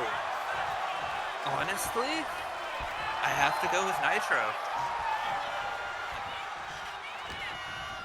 And as soon as I say that, Elkins is going to... I would say I have to agree, but both me and you got Castro's curses. There is a big little facebuster variation of a flapjack. We've got one, we've got two, but it's only going to be those two. 2 count on the reverse Alabama slam. I feel like that should just be a northern slam. Reverse Alabama. Ooh, big whiff by Elkins for that senton. And he's still down. He took him a while to get up. However, Nitro made no move to get some offense. And now is Eric in control of things for the moment.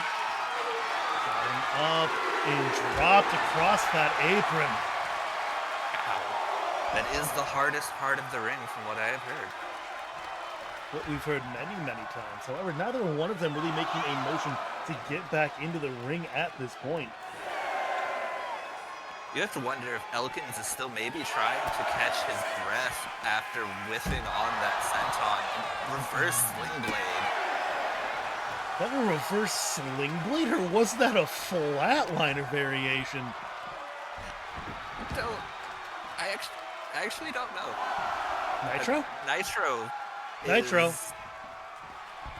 There we go, Nitro. There we go. Okay. That was interesting.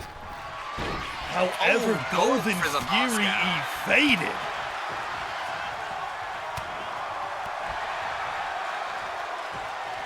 Elkins has a lot of fight. That is a single paper. Okay, noted. Whatever move Paper Cuts is what that is. Almost getting Word. close to a 3. Actually has got him up. And Nitro, I don't think is going to be like where he's headed. Because despite him flying, he is a broken eagle. There's 1. There's 2. No. Nitro able to get the shoulder up.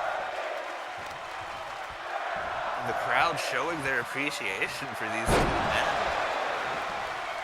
This has so far been one of the best contests of the evening, if I have to say so myself, though. I agree with that wholeheartedly.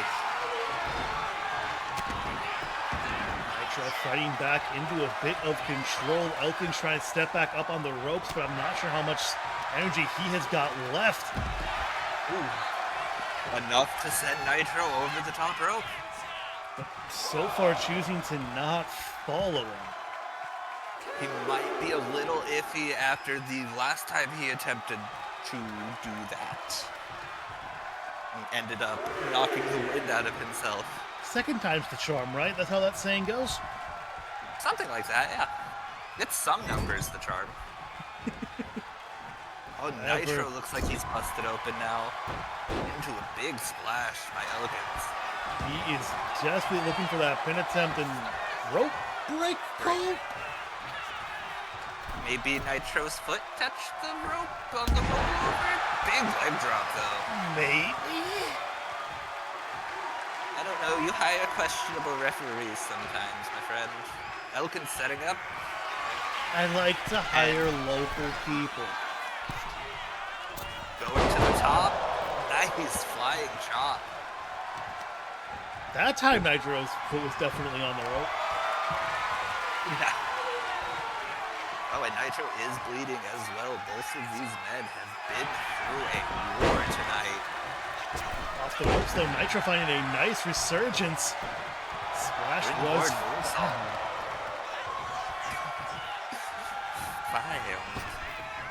What is he going for? Ooh! I liked that setup, and he did find that enziguri. Now looking for the pin, but another quick rope break call. Don't agree with that, but Never set going up. forward, package tail driver. Variation of the mullet under driver and gets the 3. Big win for Nitro in his re-debut. Elkins cannot be happy with these first 2 weeks. He has been back though. He can. That mistake he made really has to be kicking himself about that. At the same time, waiting also did not work. We saw what happened when Nitro came back in very quickly. It went the direction of Nitro, and the closest we came was that Broken Eagle variation of the Razor's Edge.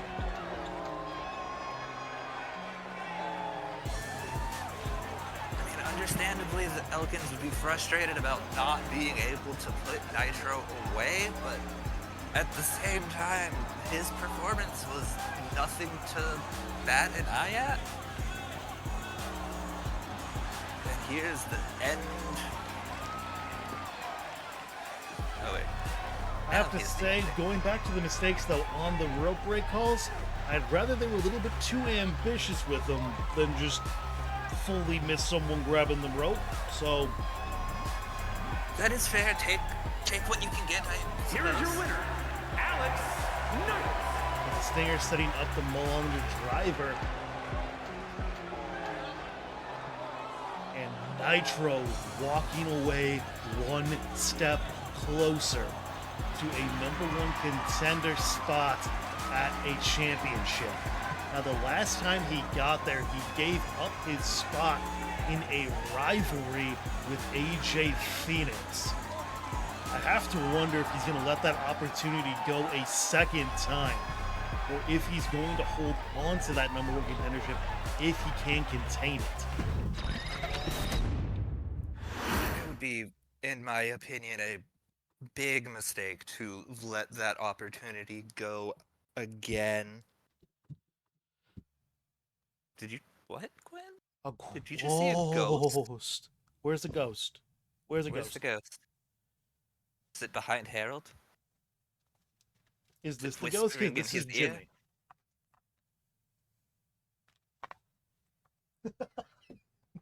If the ghost is Jimmy, does that mean Wolfric did kill him? No, the different Jimmy. Different Jimmy. Not Different not Jimmy. Okay, not Jimmy gotcha. Long. Jimmy Long is safe. That we know of. Yeah. I've heard from Wolfric a little bit about the whole situation, though. We should probably be concerned, but It's fine. that's Everything's above my fine. pay grade. Everything's above my pay grade, so. Sure, you own the company.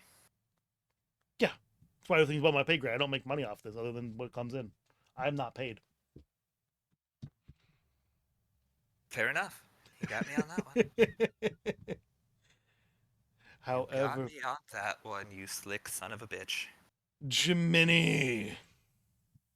Cricket? However, I humbly request that for a moment you keep people entertained while I set up a 6-man gauntlet match. I will certainly try that. We have a Gabsmer in the channel.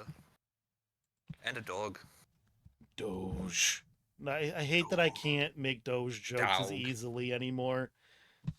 Yeah, someone kind of ruined that. Like, they ruined a lot of other things, but you know.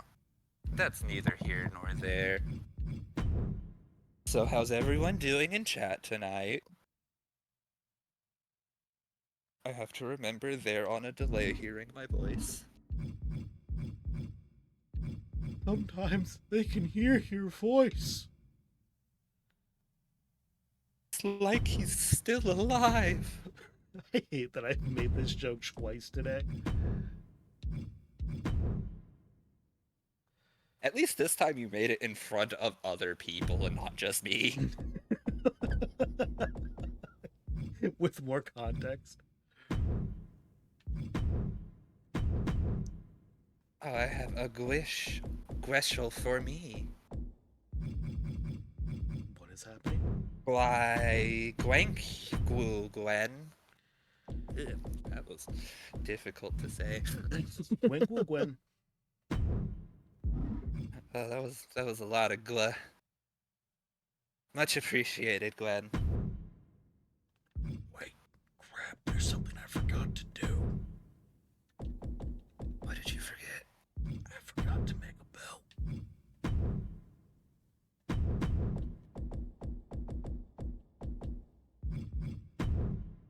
What are they fighting over then? I gotta fight over the belt, they just won't know it. There is no belt for them to fight for. Yes, there is. This is just the Zen conceptual title. They're fighting for an idea. Did you not see that in TEW? No. There is a if you open it up and go to like the default database and go to the like Pro Wrestling Zen, they have a title called the like conceptual title. I love this. And it does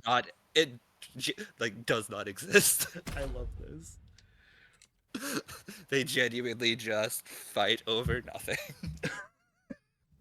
Just to call themselves the champion of nothing. We can hear Galloway? In theory, you can hear Galloway. I would hope so. Have you Seeing not? as you answered my question. Contest is a gauntlet eliminator match. Good. The rules of the match What am are I as glibbing? follows. Two superstars will start in the ring. At regular intervals, a new superstar enters the match. Eliminations can occur by pinfall or submission. The match continues until one superstar remains, and that superstar will be declared the winner. I didn't realize we're actually moving pretty quickly on this card. Yeah, we are. This match is going to take a minute, though, so... match is gonna take off. I will admit I'm going to verify that I'm not in control of anyone, and then I'm going to use the bathroom. So. That is very fair. I will call the action the best I can. Nobody can You don't Vic- need to. You don't need to see, just listen to my beautiful voice. I will describe Just the scribble action one to in you. Sharpie on a piece of cardboard. It's fine.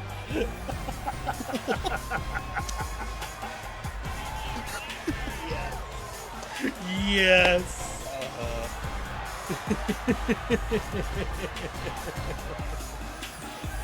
That's my roommate. Hello, roommate. I wasn't sure you were still here. Okay, let me throw. I'm like, okay, so when I got a follower, I was like, I popped over Streamlabs 2 days ago, and I was just like, who the hell is this? And where did they find me? You're welcome, friend. I may have told him that we had this plan for the last 2 days, From Albuquerque, New Mexico, weighing in and he at was 119 excited about it. pounds, El Tiger! A little simply. El Tigre making his way down to the ring. I have to say, we've seen some people survive a very long time in this gauntlet and get very close to the Revolution Championship. Do you think Yeah. Rusegas or El Tigre have a serious chance of becoming first-time title holders?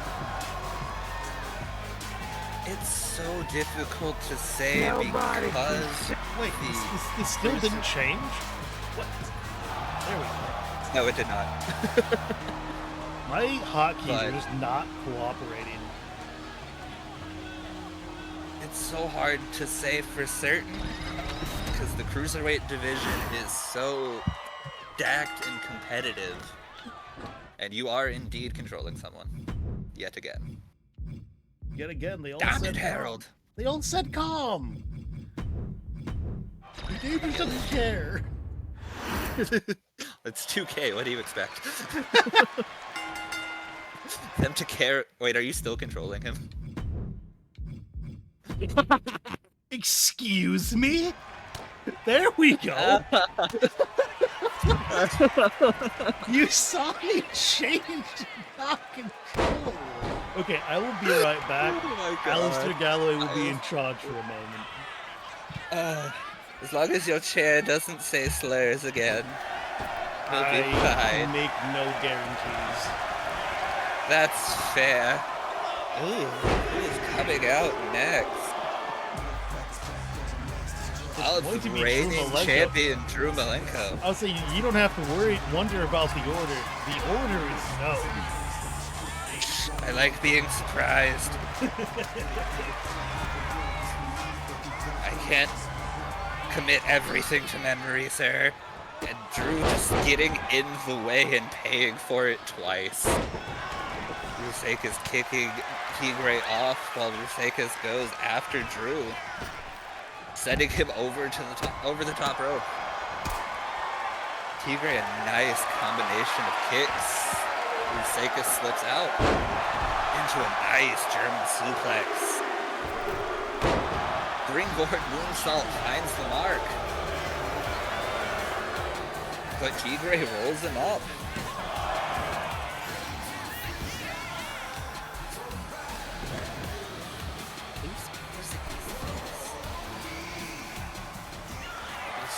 Drew's content to just stay on the outside.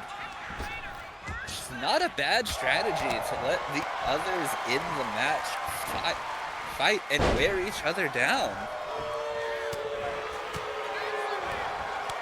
Nice flatliner by Rusekas onto Tigre. Not even a 1 count. Rusekas is putting on quite the show tonight.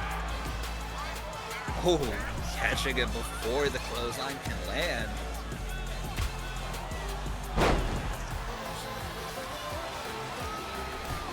And a former Revolution champion has entered the gauntlet.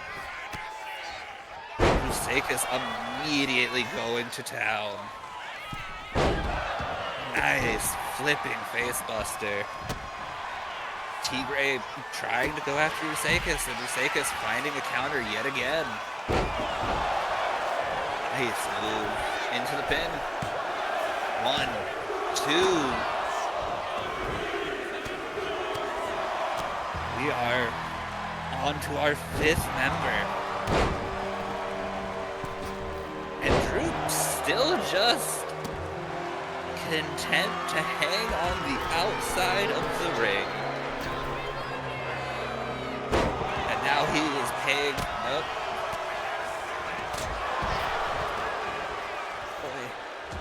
Okay, this match gets a little difficult to commentate now.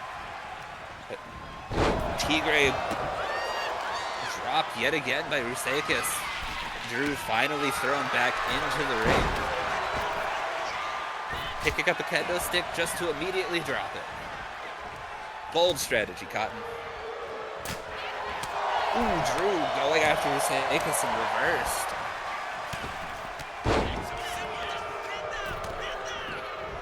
Honestly, Ruseikis is putting on quite the showing.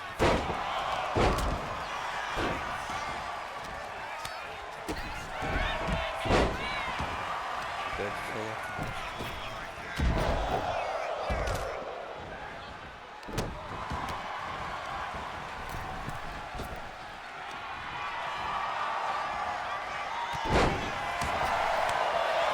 Tigre caught mid-air into a powerbomb in the corner. Brandon Young drops Caleb Ward with a nice German suplex before going after Xander Wright. And breaking up whatever Ruseikis had planned for El Tigre. Tigre taken into the corner and set up on that top rope. What is he going for? Big landslide. 1, 2. And Tigre is out. Caleb Ward hits Malenko with overdrive. Malenko kicks out.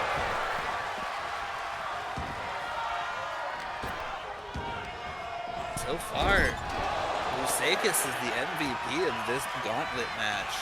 He has put on quite the show. But Malenko has him for a nice vertical suplex. Caleb Ward and Brandon Young going after each other. Malenko. Nice straight jacket suplex.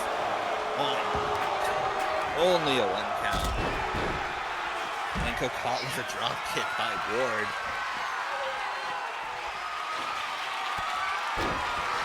Oh, Malenko counters, dropping the knee across his face.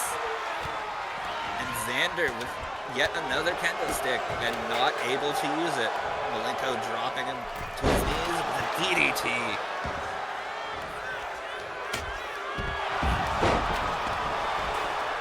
Wright counters whatever Malenko was going for. But Malenko counters right back, showing off that technical prowess that his father and himself are known for. And he's going for the Brain Buster. Into the pin. 1, 2. No, Wright kicks out. Ruseikis goes after Malenko. Malenko catches him. Ruseikis out fighting out with elbows to the gut. Caleb Ward and Brandon Young. So much history between those two men going at it on the outside and now into the ring. Right with a roll up on Malenko. All right, Mr. Not even Galloway, a 1 count. no one is doing anything backstage that I'm aware of. Has anyone been eliminated? El Tigre has. Thank God you were back. That got difficult. Holy shit. Isn't it fun to commentate the gauntlet matches? It's so much fun. There's so much. Good Lord. Caleb Ward missing. I don't know, but you've missed Caleb and Brandon going after each other a good bit.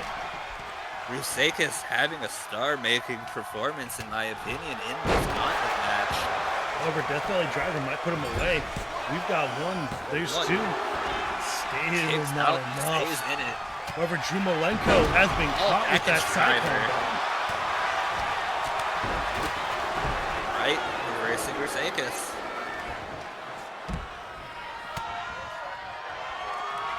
And Ward is floating on the second rope.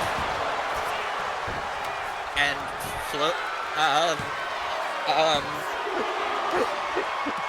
Sky, damn it! What did we tell you about doing your witchcraft out here in the middle of a match?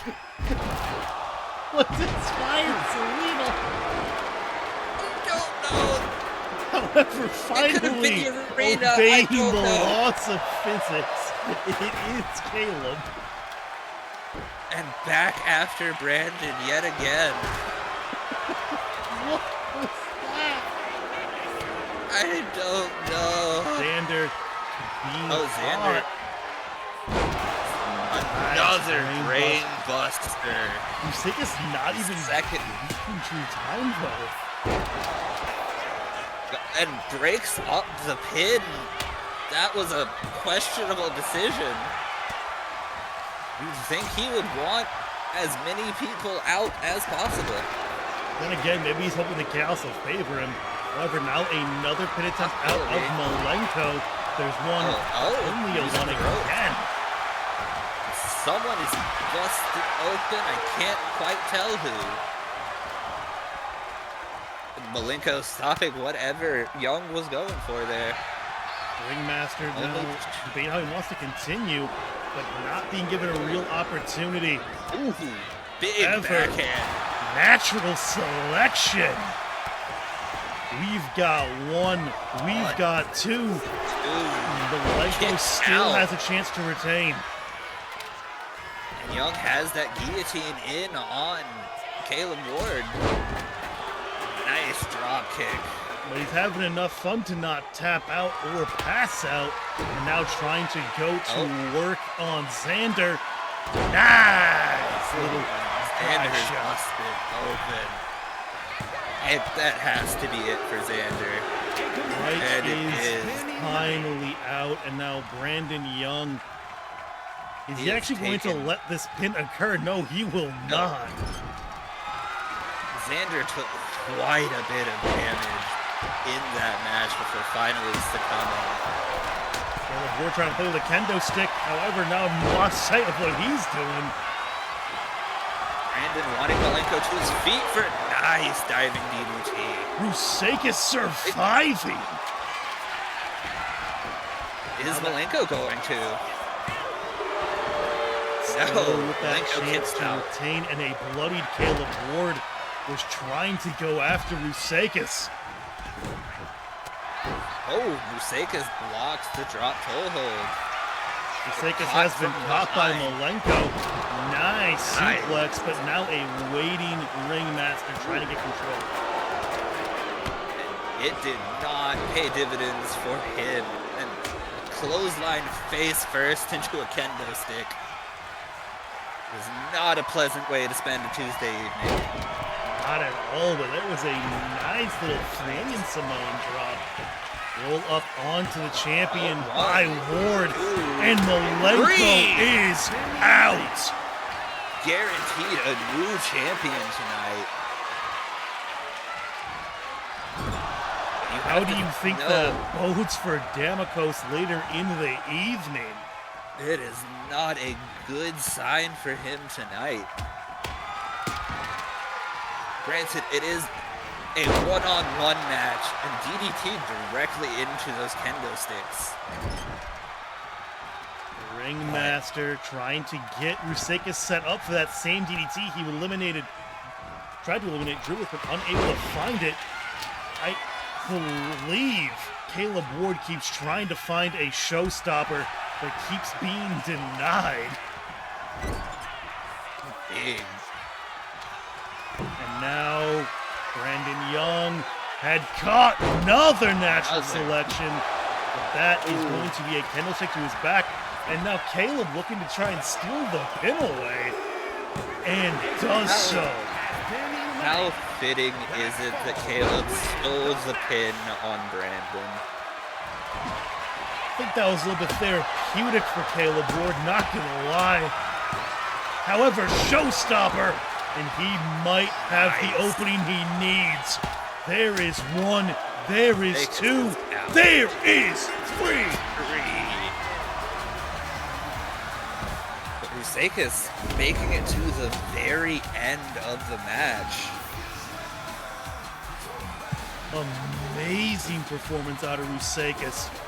But indeed, the show has to stop at some point, and that stunner sealed the deal in favor of a former member of the Carnival, former tag team champion multiple times over between different teams.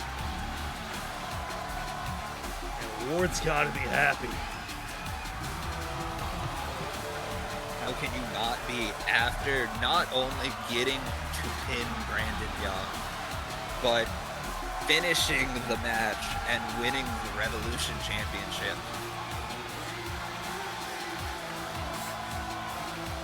It's been a very prestigious title since its inception. Very hotly contested. Very hotly contested, only successfully defended twice by Damakos Anderson and Drew Malenko. I feel like this match, despite not ending in his favor, is Ruseikis' coming out party, so to speak. That was an incredible performance. And I have to say, Caleb Ward winning's a little bit funny when he decided that gravity did not apply to him not super long ago. I mean, how can you compete with somebody who can just look at gravity and say, nah, I'm good? It is a hard power to compete with. Also, am I crazy for not completely hating that AJ Styles theme? I was wondering whose that was when he was coming out. It was very, very briefly AJ Styles. It's not nearly as good as his actual theme. I'm still partial to his TNA themes, but that's just me. I'm unaware of his TNA themes. I really hope there's a certain Gwish still in chat at the moment, because she's going to be very excited about this next match. And why is that? Because it's going to be the Fly Boy, Fletcher Stud, versus Anthony for the Men's Vanquisher Championship. I hope that was good enough for you, Gwen.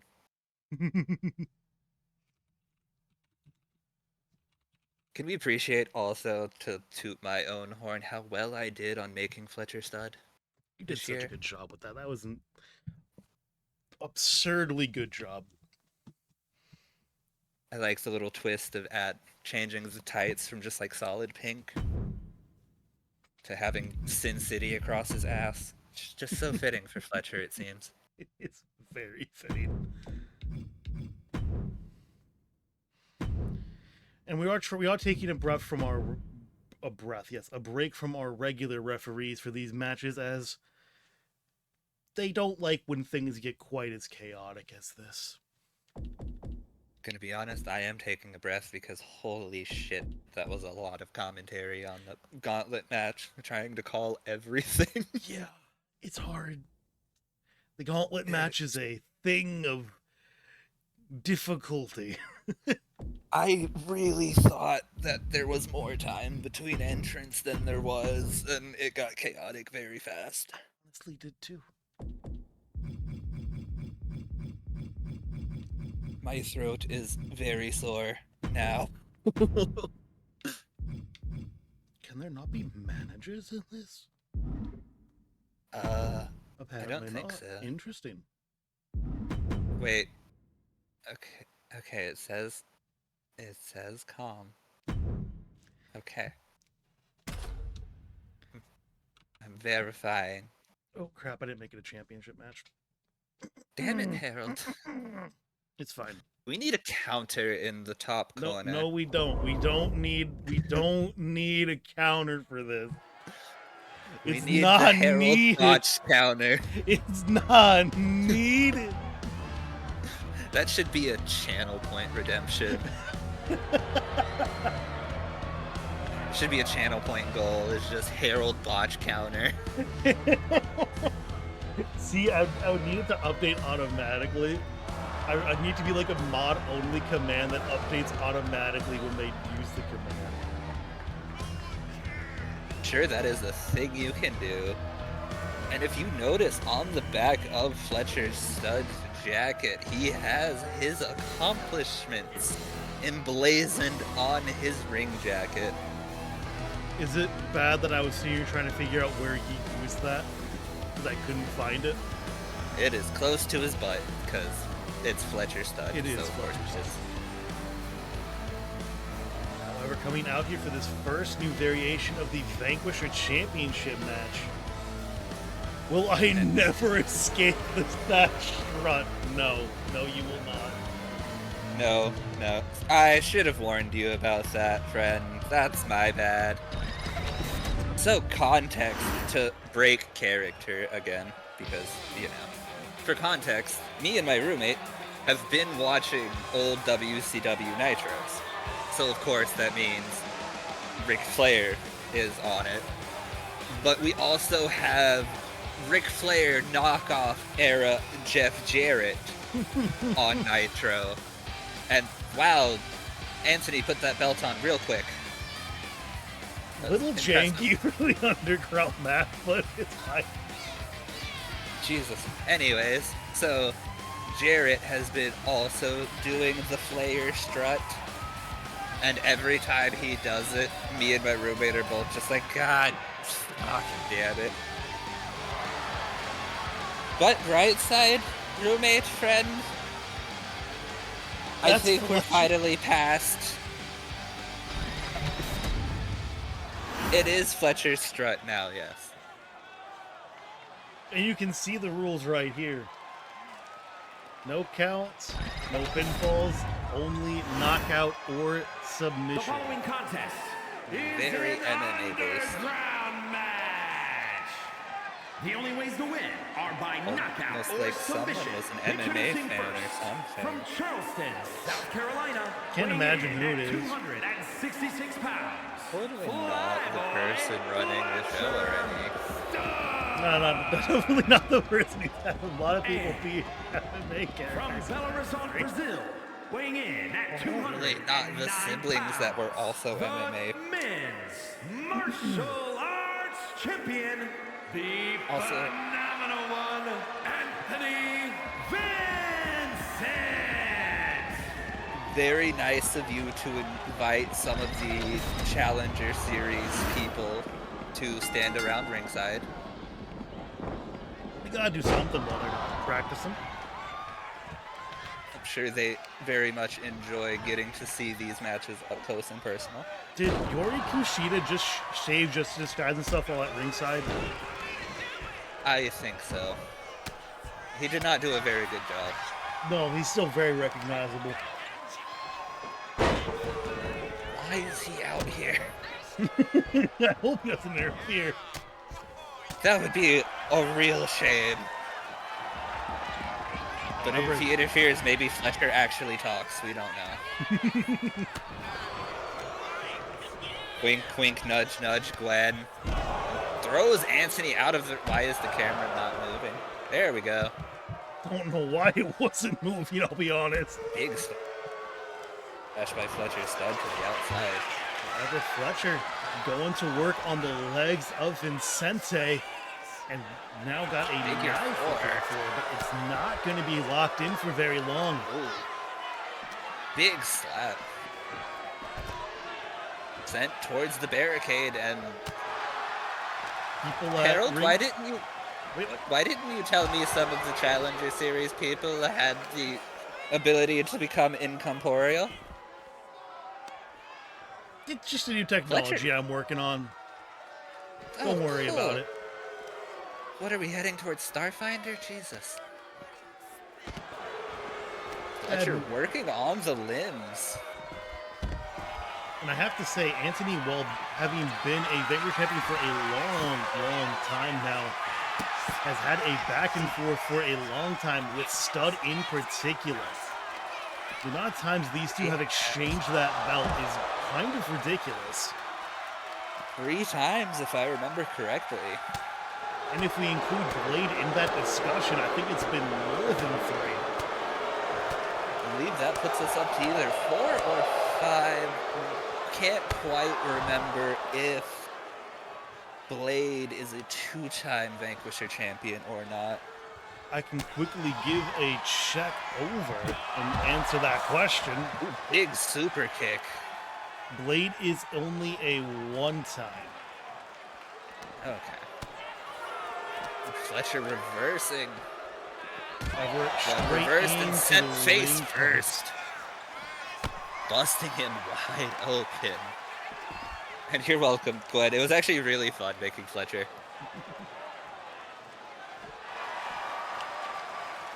Both men working on the legs of the other.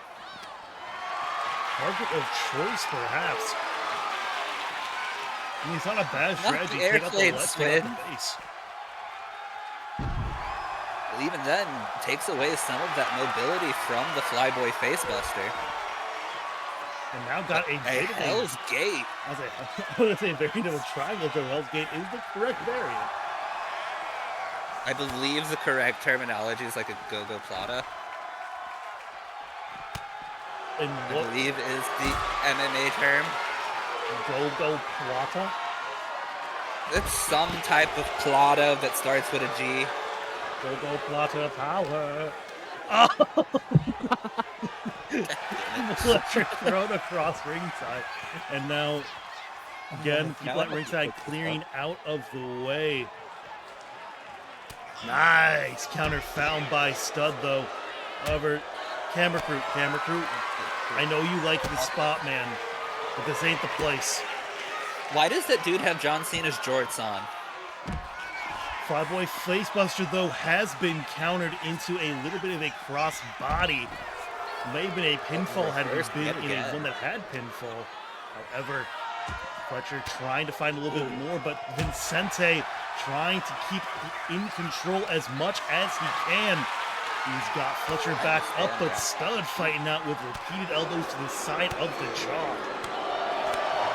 Big punch and chops by Fletcher into a nice drop kick, and Anthony's head clipped the ring post there just a little bit. I have to say, I'm honestly questioning how much ability Vincente is going to have to retain here tonight. And there's the Flyboy Facebuster.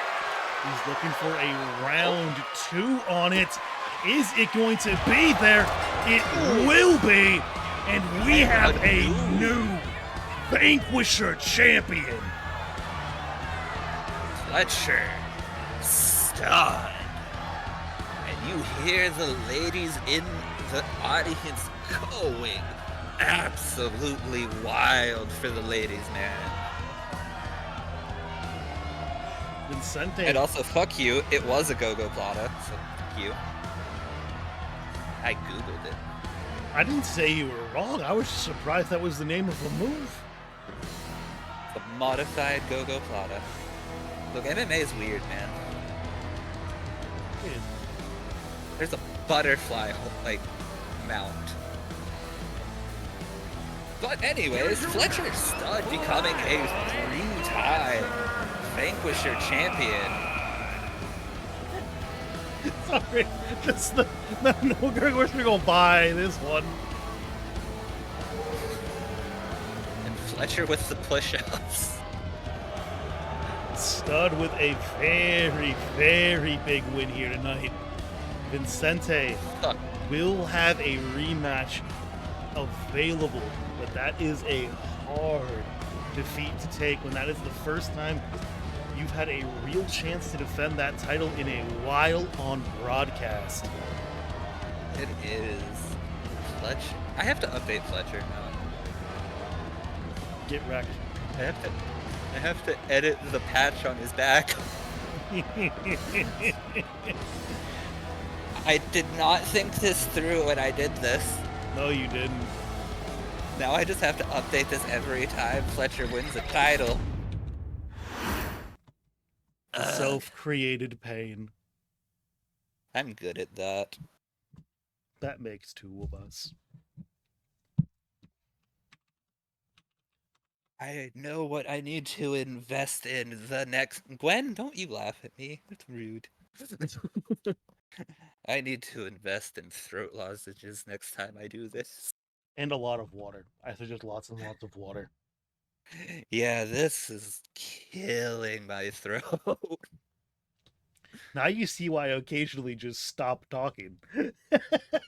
I do not blame you, because jeebus.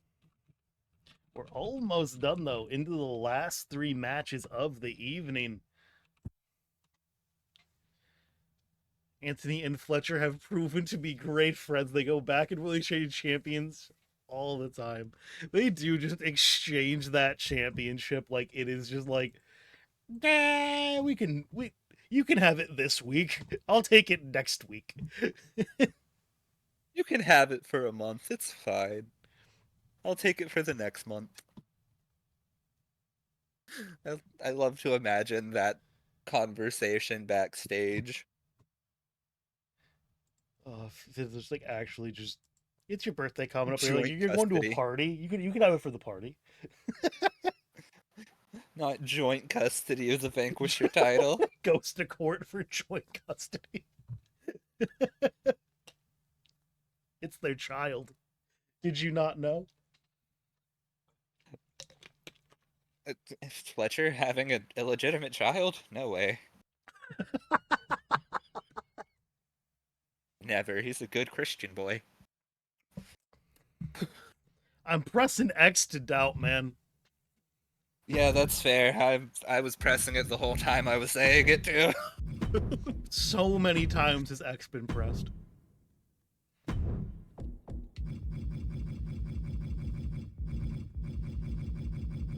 Roxy, don't hide from me. She's not hiding just from you. She's also hiding from the Final Testament, Nexus of Fate, and Damokos. That's it, and Nexus of Fate right now. It's like really Haley. I think Olivia's just like, it's fine. What are you doing?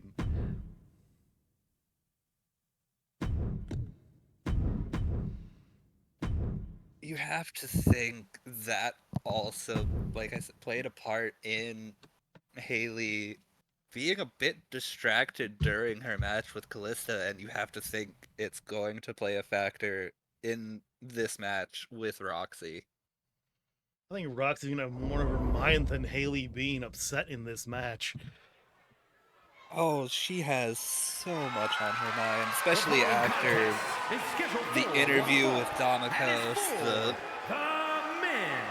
absolute daggers. Lucius was staring earlier at everyone. And why is he still out there? He knows where you live. That's horrifying. I mean, to be fair, everyone in TCWC knows where Damokos lives, so it's fine. And Roxy, and Astrid, and Kylie. Yeah. Then again, I don't think Damokos lives there anymore. At least not for a while. The couch is The man is in the doghouse permanently at this point in time. However, Roxy has her work cut out for her tonight. Trying to fight for that Vanquisher Championship for the first real time. This is actually her first title shot since broadcast has begun. Outside of being a part of the inaugural Vanquisher tournament, I believe you are correct. She's just never been able to capture it. Why did I give her this music? I don't know. However, I think Adam Hendrick is going to be happy watching this match from backstage. I believe you are correct. Morgan Reed has been probably the second most dominant women's Vanquisher champion, behind only her stablemate in Rena. Honestly, I think Rena's the only one who can really even contend at being more dominant. Again, I can just go quick look at the defenses that she has had. Now, Anthony Rena, in that reign only had one defense made thus far. Morgan, on the other hand, has defended this belt twice and is actually on a very, very long reign thus far. And you have to think that even if Roxy manages Introducing the challenger, to dethrone Morgan this week, Roxanne. she's just going to be right back in this moment again next week. And it doesn't get any From easier. Las Vegas, Nevada, the No, men's because once you hold that title, champion, Ace Harold, did you mess up the call name? What? Why is it the men's belt? I probably forgot to change it. I did a That's lot fair. of copying belts and then changing minor things. Yeah, that's Kendrick fair. backstage. No. No. I mean, I can't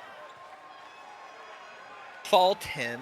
The members of the Final Testament are very conventionally attractive women. Bias. And here we go. Ooh, hey, don't call me out on that. Just because I made most of them. Going for a regal stretch. People very quickly trying to put this match away was Morgan. And Roxy having none of it right now. You have to think that was a bit of a mind game by Morgan, putting Roxy in a spot of danger early on. Over into that right. ring post she goes. And Roxy immediately calling for her to get straight back up. Nice little combo. Repeated elbows. Almost channeling a Dusty Rhodes with those bionic elbows. I'm confused how Morgan just popped back up. I am confused by a lot of things that have happened tonight. Get used to it. I have that setting off. I'm very confused. It's fine. I don't know. I'm just here. Morgan down on the ground. Roxy going after the arm. And Roxy, for whatever reason, decided to take a little trip out to ringside for just a little bit of a breather, I have to imagine. Roxy's made some questionable decisions in ring before. Would certainly be a shame for those to come back and haunt her in her first real title opportunity in TCWC. However, nicely speared straight out of the ring. Morgan may have just broken Roxy in half. And she's gonna do it again. Big Jeez. power bomb. Managing to fight her way out of anything after that? Ooh, but that miss. Going right back after Roxy's back. Ooh, a big super kick delivered to the jaw of Reed, and now being set up for a big exploder suplex. Nice exploder. Roxy going for the called shot. And it does successfully land. Reed, Morgan stays in. she's still in action, but she seems to be a little bit caught off guard with that quick succession of moves. You have to think her head bounced off of the mat. It's on the floor on that called shot. And Roxy reversing. Morgan's just not really able to get any consistent offense this match. A bit surprised to see it thus far, but a nice counter found by Reed. And now Morgan Trying to get Roxy set up somewhere. Really? Tried to And think she was going to try and Morgan spear goes off the edge flying. yet again, but gets reversed, and now the crowd looking a little bit confused on where to move. And big hip toss by Morgan, reversing Roxy. Sorry, I'm just laughing at how the crowd is behaving at the moment. It's pretty funny. Roxy is busted open. And now And set up for a Anderson DDT. nice DDT. Little extra insult to injury on that one. We might. No, I thought we were about to be looking at the Oh. end of the match, but terminal trigger. Trigger. Things Morgan not, still in. things not over quite yet, but now Roxy trying to get a little bit of space to think, and now trying to go after the head, but is just not going to find the space. Big knee right to that open wound on Roxy's forehead. And you have to think, okay, these guys are just fusing. Big forearm. I think we're about You to have see to the think thing appear Morgan. in this match. I think so. You have to think Morgan is enjoying the sight of Roxy bleeding at this point. Someone needs to take a clip of the crowd emerging. However, variant of the Nice villain dragon walk-in. sleeper. And Roxy's out of it. And now built a whirl Nice straight into that tilt-a-whirl. face buster.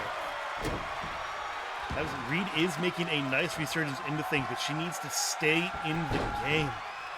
Because she is getting bits and pieces of control, but just not for very long periods. And Roxy calling her back to her feet. Nice kick. And Morgan with another reversal. She set up, but no. Roxy reversed. Nice reverse DDT. Calling her back to her feet again. How much emotion do you think is in the heart of Roxy in this match right now? Big kick. Signal So Roxy much. was in, but not enough. Given to get everything the Fallen or the former Fallen have said about her, Morgan busted open on that super kick. A big frog splash. Roxy. You have to think Roxy is letting every bit of frustration. She's going for it again. But Morgan reverses the called shot But and can misjudged how quickly Roxy would be recovering, just flew straight over. Roxy has to be letting out every bit of frustration, anger, every bit of emotion she's felt the last week in this Actually match. looking for a Armbar. submission hold on that arm. Oh, And she's got Morgan it in. taps out. Wow. I might need to give Roxy a no shit.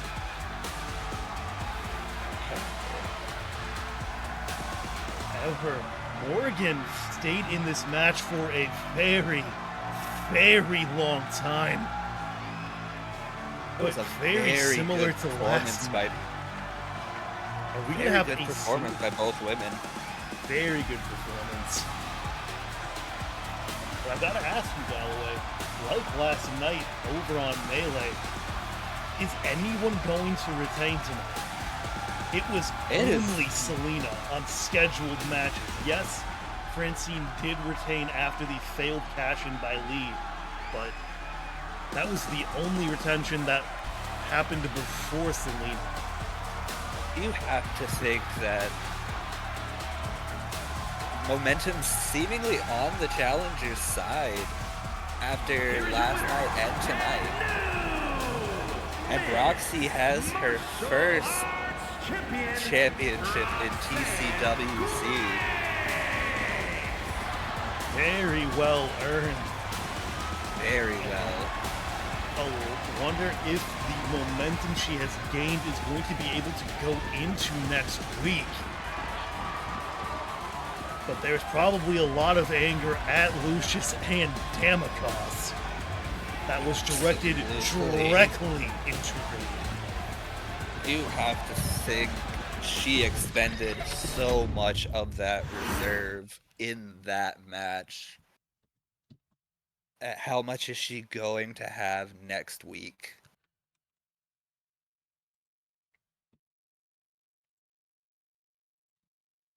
Patiently waiting for Harold to post the screenshot so I can do something. I'm waiting for. I have no idea what to expect when this screenshot gets posted. I'm not gonna lie. You're welcome. It's nothing terrible. I guess depends on who you look at it as, but you know.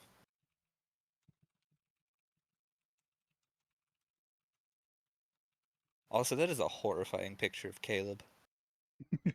That's why. It's why I took that screenshot. I'm not gonna lie.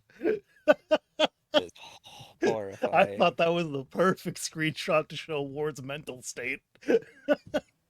It is a great screenshot for that, but also, good lord. Why is your entire roster completely and utterly insane? I'm a place of second chances. And third, and fourth, and fifth. I mean, what? They're all just variations of second chances. I mean, that is fair. That is very fair. I mean, look at Kurt Outlaw. That is true. I was rather shocked for him to be back. Now, I know Lilith doubts the ability of Talia Kaeva to retain tonight. But is that too much spoken too soon?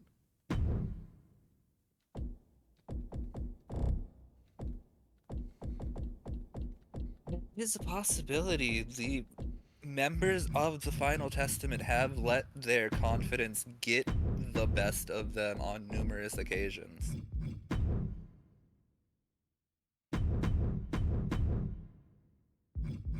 Crap, who was the last referee?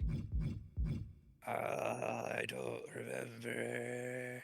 I'm just going to assume it was Natalie and start with Xavier.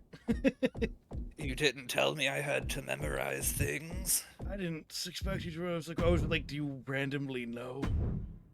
No. Alright, in theory, all of these are calm. In theory.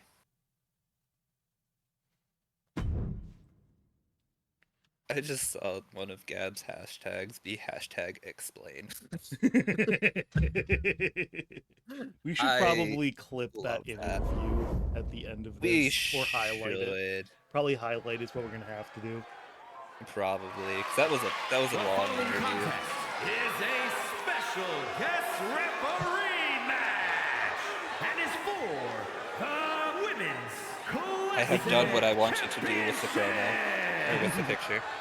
Let's see. At first, I need to.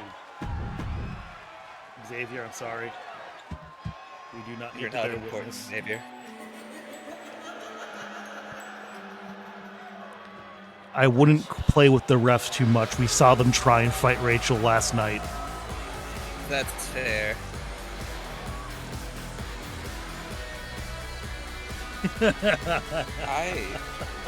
I see what you did with the picture. Yeah, you're welcome. Have fun playing Roxy with that. God. What have you done?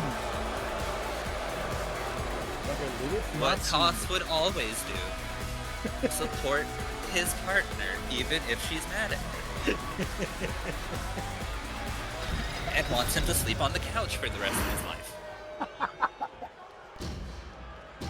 But I will be back in just a moment. Entering first before we got to Shrek. Nonsense, Harold. Let the refs go out there and kick both of their asses. Hey, if the ref needs to lay down the law, I'm gonna let them do their thing. It's up to their discretion if they need to lay down the law.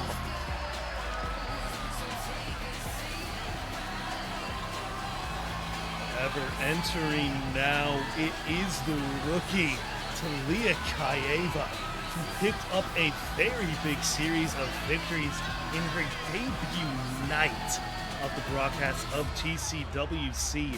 Defeated both Roxy Graves and Lilith Matsumoto to get this Capital Championship. And now has to face Lilith yet again. I forget she's my mom.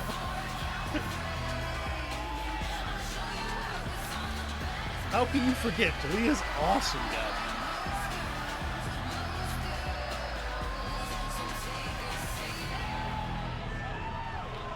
And bask in her glory. The sky is the limit for young Kaeva. But is she shooting for the stars too soon?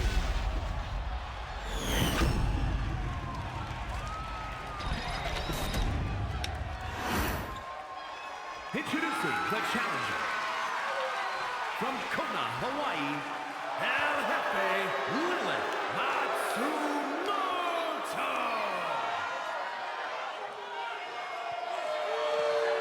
And her opponent from Winnipeg, Manitoba, Canada, the Women's Classic Champion, Kaeva. Honestly, I guess at the end of the day, Gab, I do have my own kind of version of Talia through Rachel. So I do see what you mean.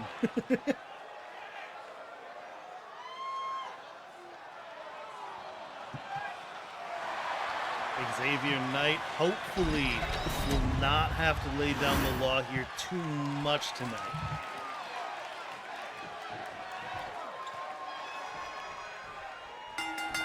The title on I the have line, returned. and on the offense, and Galloway is back from his break. Yes. The bad part about trying to stay hydrated. An attempt out of Matsumoto, been I'd reversed. rather not. One. No. TCWC turning into the home of the roll-up. I believe it was last year as well. Would not surprise me. There was a Lilith lot of outpowering. championships won through it. Outpowering Talia, which is, for most people, probably quite a surprise, but Lilith is deceptively strong. Talk about overpowering lifting, Kaeva. Lilith is a deceptively strong person. And she very rarely gets the opportunity to show that off. Usually being kind of outshined in that department by Morrigan. Ever a pin attempt now out of Lilith onto On. Talia, and solid kick out at one. You have to wonder, with this being Talia's first title defense and having seen how this week has been to champions, is maybe a little nervous. And as I say that, she reverses. I don't think that means she's not nervous. She's been the only one really kicking out before too that's early in the match. She's not even trying to play that mind game. And just forcing her way back forward. I think she is nervous that if she gives up too much space, that it's just going to be an opening for Matsumoto. Matsumoto is a very experienced and decorated superstar outside of TCWC, and including being a former women's capital champion here. And she's kind of showing that right now. A lot of momentum in her corner. Schooling the rookie, and right as I say it again, Jesus. All I'm going to say here, Mr. Galloway, you've got to get used to the caster curse. Yeah. Talia is using the powerful legs of hers and going to the top rope. Not something I would expect from her. Ava actually making it work And it out. pays off. Nice double axe handle from the top. Up now for a big power slam. Ooh, Lilith out almost immediately into that super kick. And she is fighting strong right now. However, she wants to walk out as a champion. She needs to get this thing back into the ring. Reverse body slam. Yeah. And you have to think Talia wants to end this in the ring as well, to truly cement her reign. And speaking Into a of Boston Crab. securing her reign, trying to find a submission maneuver, and just not quite working out for her thus far. And Lilith showing that veteran mentality, baiting the rookie. Continuously now, but tried to bait a third time, and it just did not go the way she wanted. Nice little side slam found. Third time was the charm for Talia.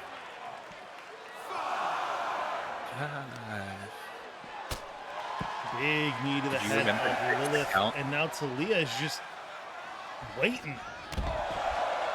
Big elbow drop. Is Talia willing to go for a count out in this? She might be willing to. She's actually be calling for her to rise back up. And now sprinting. But not. We're going to say she got back into the ring because I forgot to set the count to 50. Here is your winner.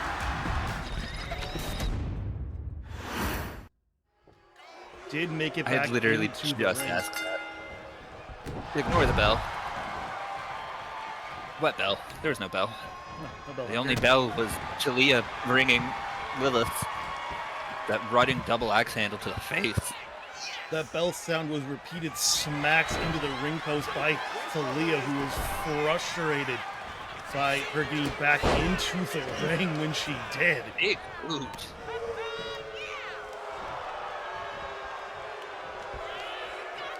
Lilith calling for Talia to get up.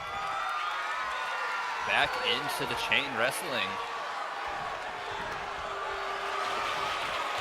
And another advantageous position for Lilith, who, if this was scored on points, you'd have to think she'd be ahead. Nice transition into a side headlock by Talia. If this was on points, 100% so far in this match, Lilith has definitely been in control of that side of things. A lot of the more technical portions of this favoring Matsumoto. Into the pin, one. No, only a 1 count. And you have to think that's frustrating for Talia at this point in the match to only get a 1 count. However, she's setting up for a big body splash, and now Into a walking around body slam, middle of the ring, into another pin. finally gets a 2 count, but another kick out found by Matsumoto.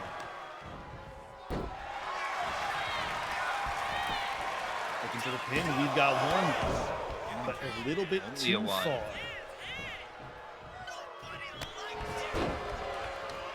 Nobody likes you. I can't tell if he's trying to convince himself or not. Right? That was very much directed at Lilith.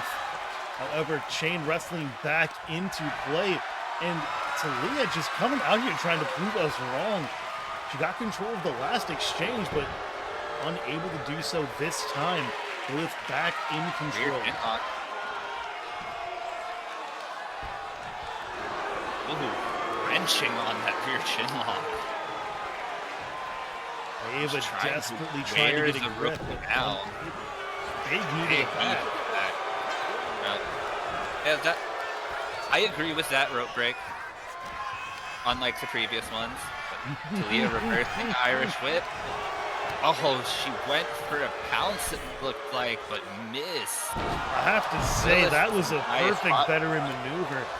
Kaeva tried to get nice and close to avoid anything, and catching herself on the ropes got her just out of distance. I wonder if Talia taunting on the outside is maybe a way of trying to calm her own nerves in this match.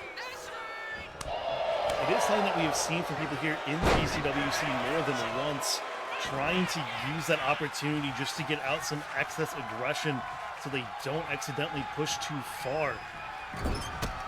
However, nice reversals found by Matsumoto, but repeated reversals. Big clothesline to the back. Brought up. Into Canadian Nice. back DDT. 1, 2, no. Lilith out at 2. However, fall from Yeah, grace. And that might be it. 1, 2, no. Lilith out at 2 again. We know Frustration it took has to be 3 setting last in. time. Just a toss of Matsumoto by Talia. Calling for her again with another high-flying move. And it pays off yet again. And again, looking for the pin. Is it going to be enough still? No. The answer is no. Ooh, big kick. Big double A spine buster. 1, there's 2, and almost finding a 3. She's trying again. Oh, come on, Matsumoto. You can't say you're surprised by that. I'm not surprised. I'm disappointed. Too bad the Final Testament doesn't give a damn about your disappointment. Ooh, big elbows to the face by Matsumoto. You're right. Oh, going for the package pile driver. Reversed. And Or the that's kill a driver. Sorry. back up to that top rope. That elbow drop, though, not going to Elbow be it. mid. Big snapdragon. Pin onto Kaeva. 1, 2. Again with Low. these 2.5s for Talia. Challenger starting to look very strong in Lilith. And now into the trading blows, which you have to think would favor Talia. All I can say, though, is, as you mentioned, Lilith is deceptively strong. And El Jefe does not have that title for no reason. That is very true. Talia seeming to have the advantage right now. No, right as I say that. Big punch And by Lilith. Lilith almost in complete control here, but before it can get Hockey fight. anywhere else, just going at it. Here's that Ooh. Kaeva got control at the very end of things. Left to Big fly. toss. It was enough last 1, time this happened, but 2, not this time. I feel like that was an eerily similar sequence to the last time these two met. It was.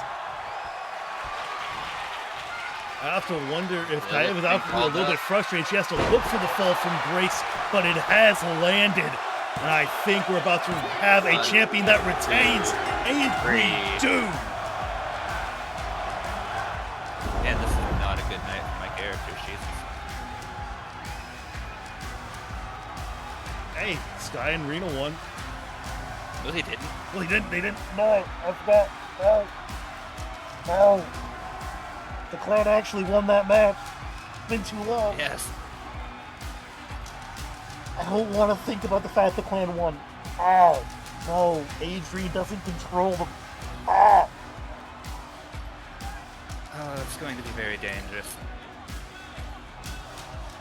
However, Talia with a very strong defense, and Lilith cannot be disappointed in their performance here. Absolutely not. That is another match of the night contender by Lilith. And tight. Talia. Jesus. Talking is hard. It does get hard. It does get very hard. Oh, we totally missed Drew having a promo, by the way. It's fine.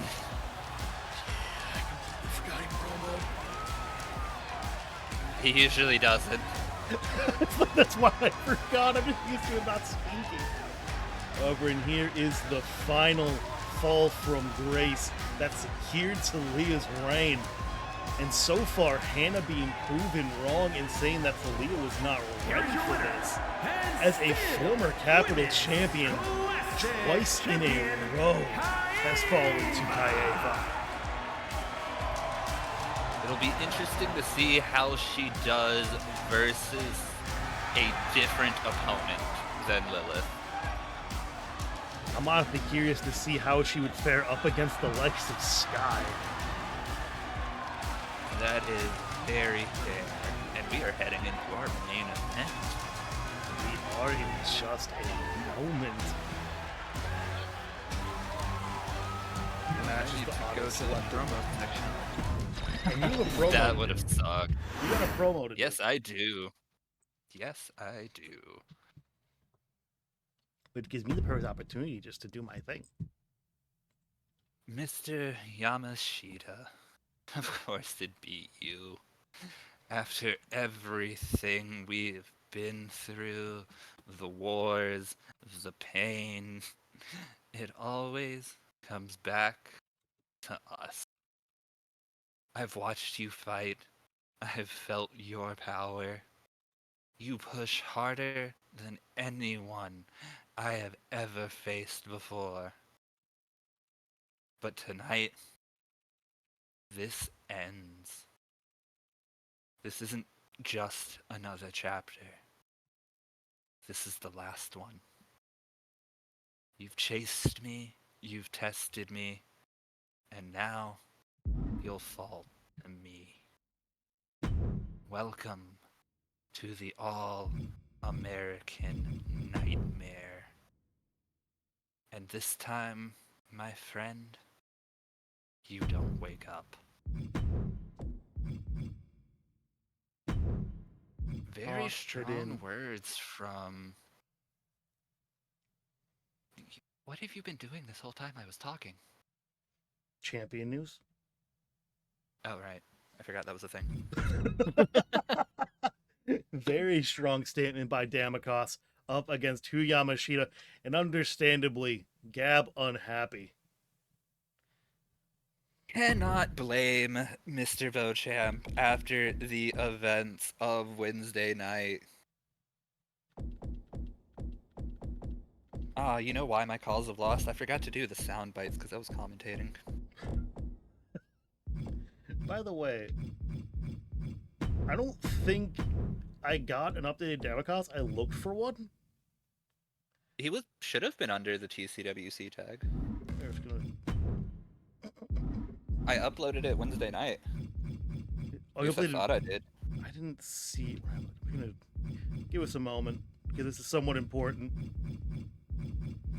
for continuity's sake. Yeah. Nah, I am Because he's commentator, Gab. I mean, fair enough.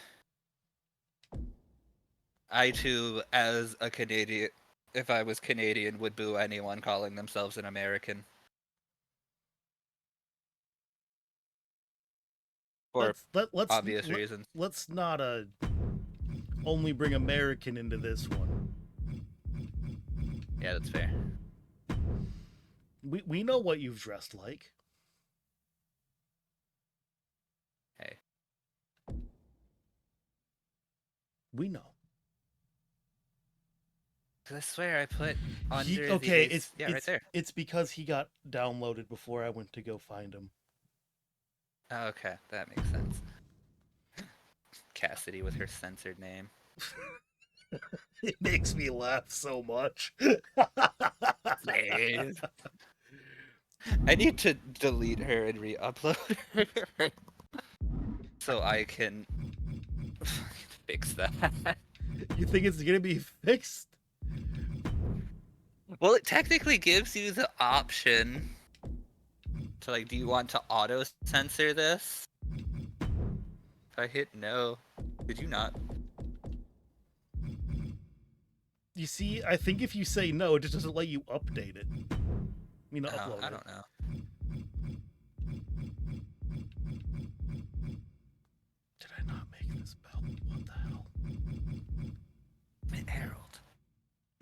How dare you rob the cruiserweights? Look, there's been a lot going on. I have not had many days off, and then the days off, I was like, side project time, new graphics. Trust me, I am very much in the same boat. I went on a side quest and forgot the main story existed in the same area. Same. Me, who should have been world building for D&D, instead I'm world building for something completely different. Thank you, you actually capitalized Abacus. Yes. Of course I did. I know how this works. Wait. Wait. Go back. I can fix this. I can fix that later. What do you want? Oh. Who's gonna do that? Apparently, you can't What bully did the I ref. have? It's special guest referee. That's dumb. That's so dumb. However, coming out to referee the last match of the night, it is going to be Sarah Tanner.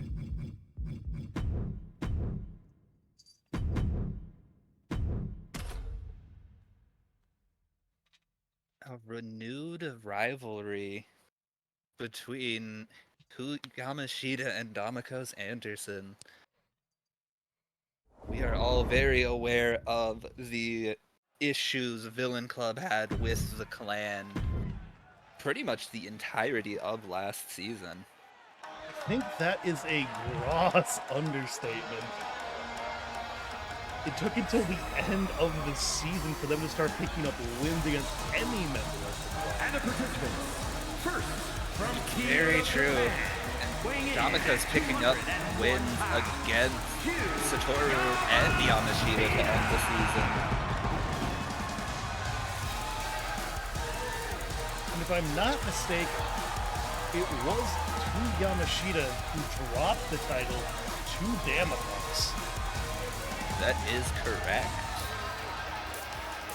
That was Damakos' first win against Yamashita. He's taking that cruiserweight title. I do have to wonder if the previous match up against Yami is going to negatively impact whose chances here tonight. He got The possibility and that was less than 24 hours. Just about 24 hours ago. That is not a lot of recovery time. Do you think it's enough to say that Damakos is coming into this match with an advantage?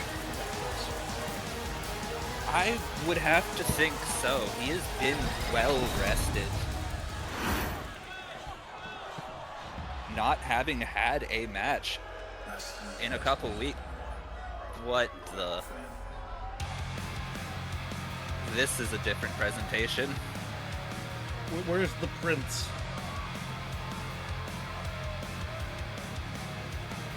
Where's the purple? What?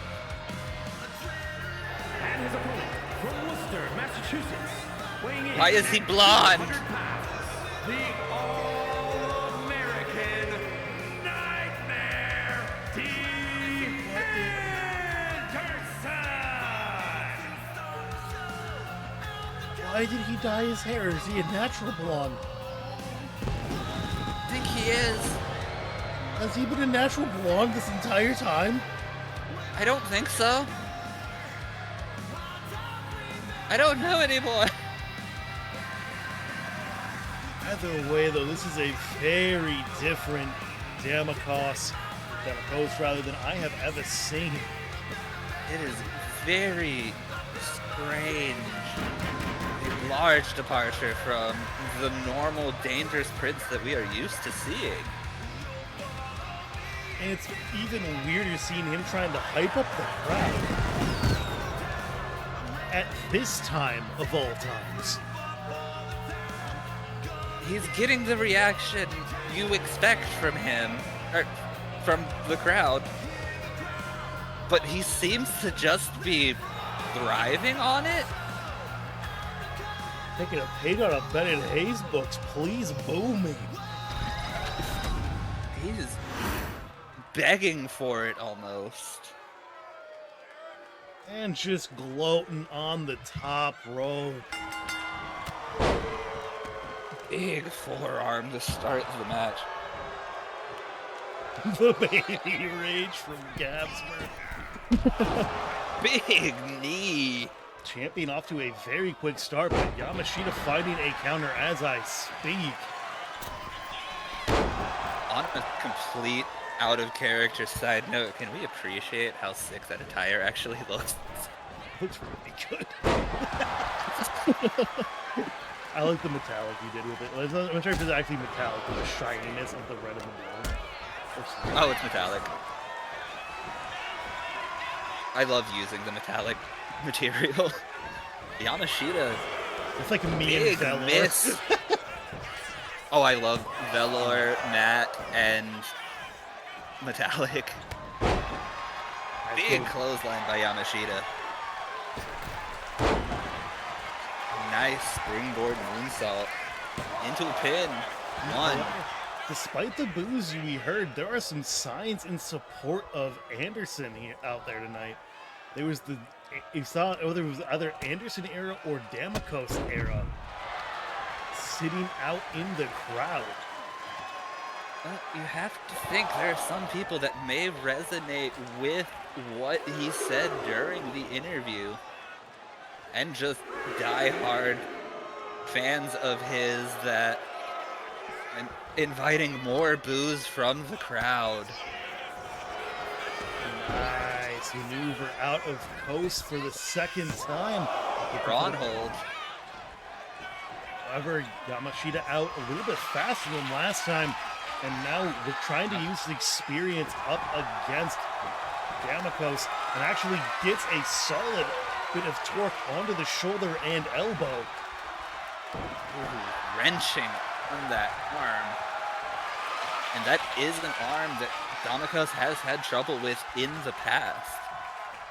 If you remember, after he was attacked in the parking lot in ACW by LJ Styles, he had that shoulder taped for quite a while. It was for a very long time, and Coast fought back control for a moment, but so far the experience of Yamashita taking control of this match. Finally fighting out. Nice maneuver by Coast to get out of danger. And Anderson, though, still on the back end of a lot of offense. And right there was a welcome to Yodo. Ooh, close to ending it, but nice. Coast just taunting him. Oh, Does went for a not big find him. forearm.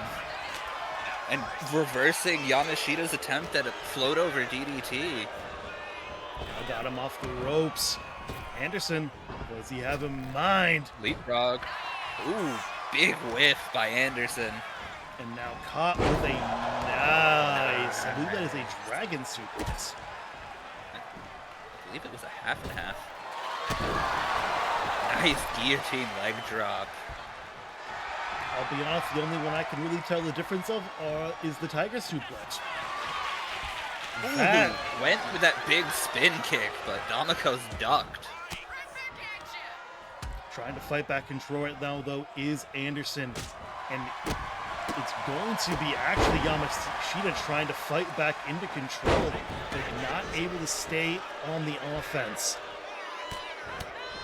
Big punches by Damikos. People Big stomp to the resonated midsection. Braden. Oh my god. Ooh, silver kick. For the 1, 3. 2. Almost got it. Oh crap. I forgot about that. Sharpshooter is locked in, but he does let's not go. find the pin. Pin. Find the submission. There you go. Ooh. Rope caught tope. Up from the top. Frog Big splash. frog and splash. lands. Don't you dare screw Yamashita with that.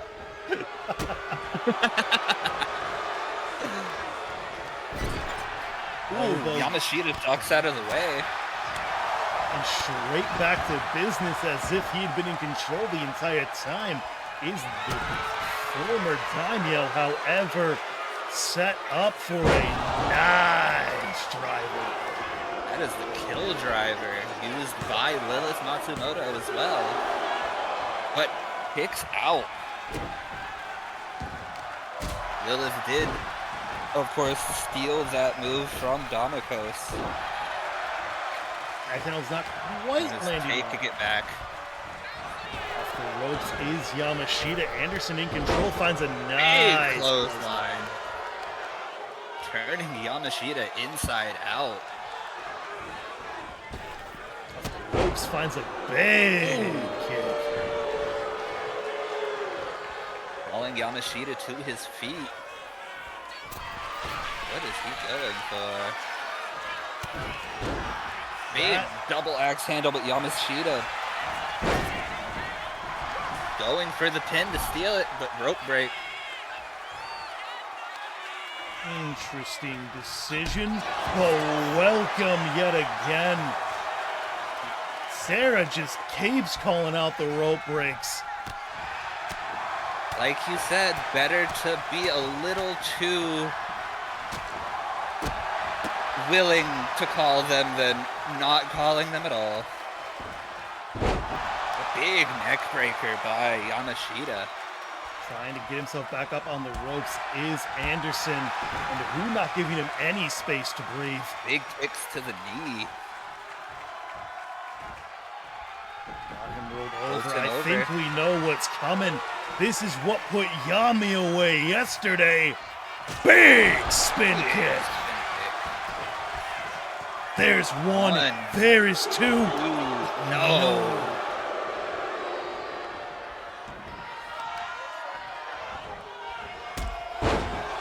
Nice reversal by Damakos. Very nice escape from danger out of the champion. Can he find some more solid offense? So far, the answer is yes. Nice kick to the back of the head of Yamashita.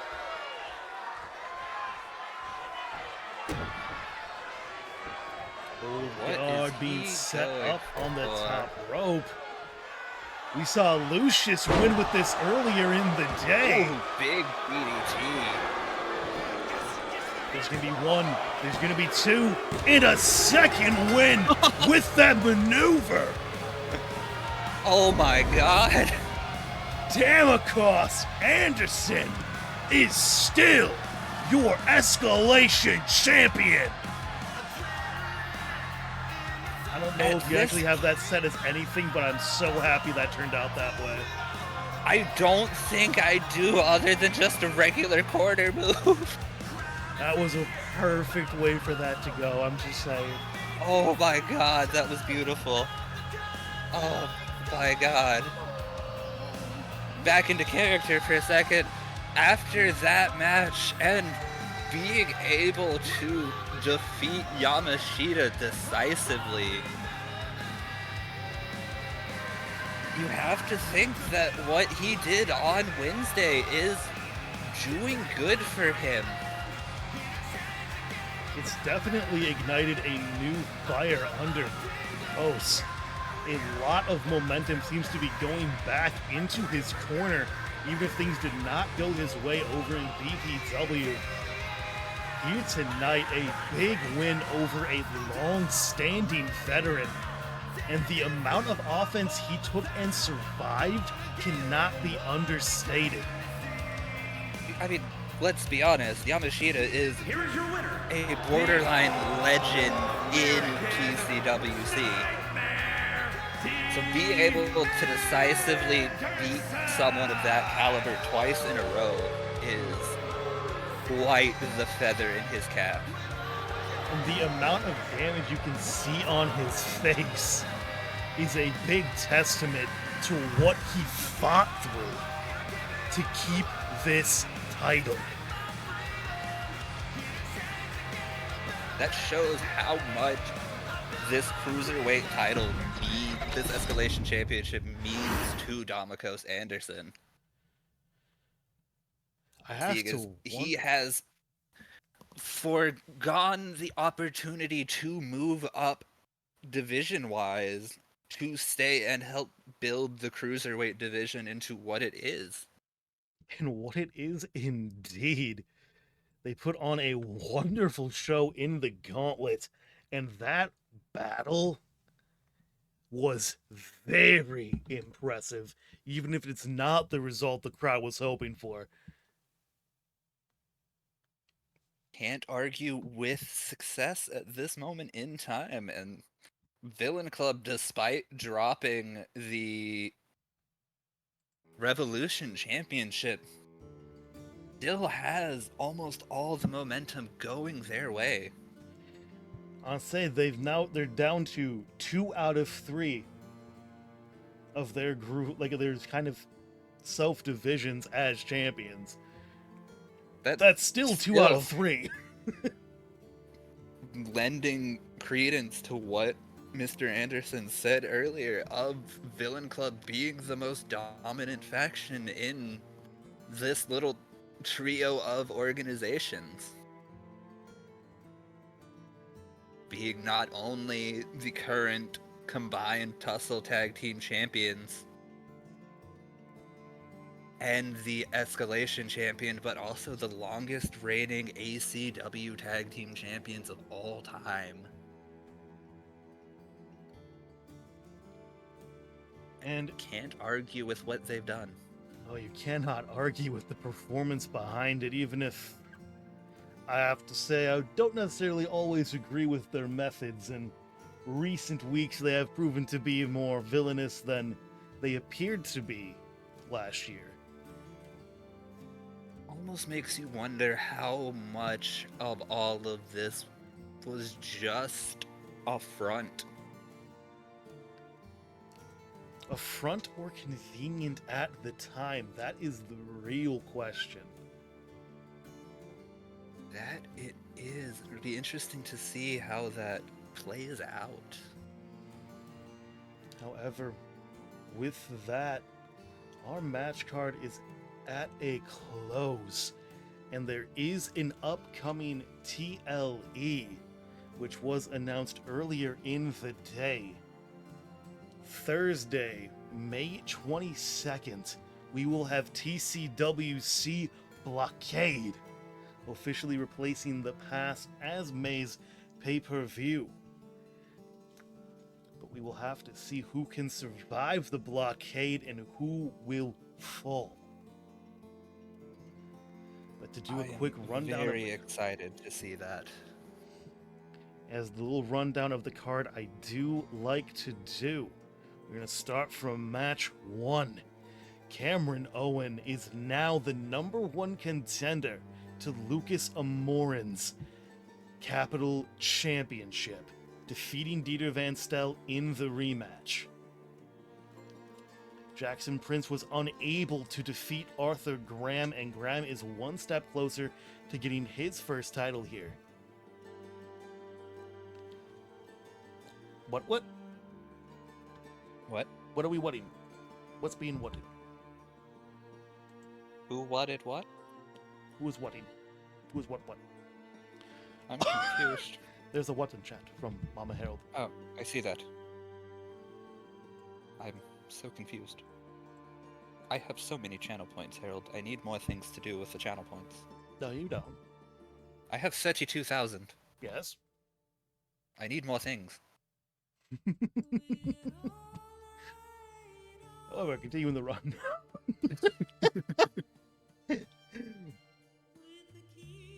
It is going to then be the Clan who took the win over Final Testament. Lucius Graves accepted Elijah Fink's challenge and defeated him. What is coming? Oh, what is coming up? One of the special events for TCWC. So one of the Thursday streams.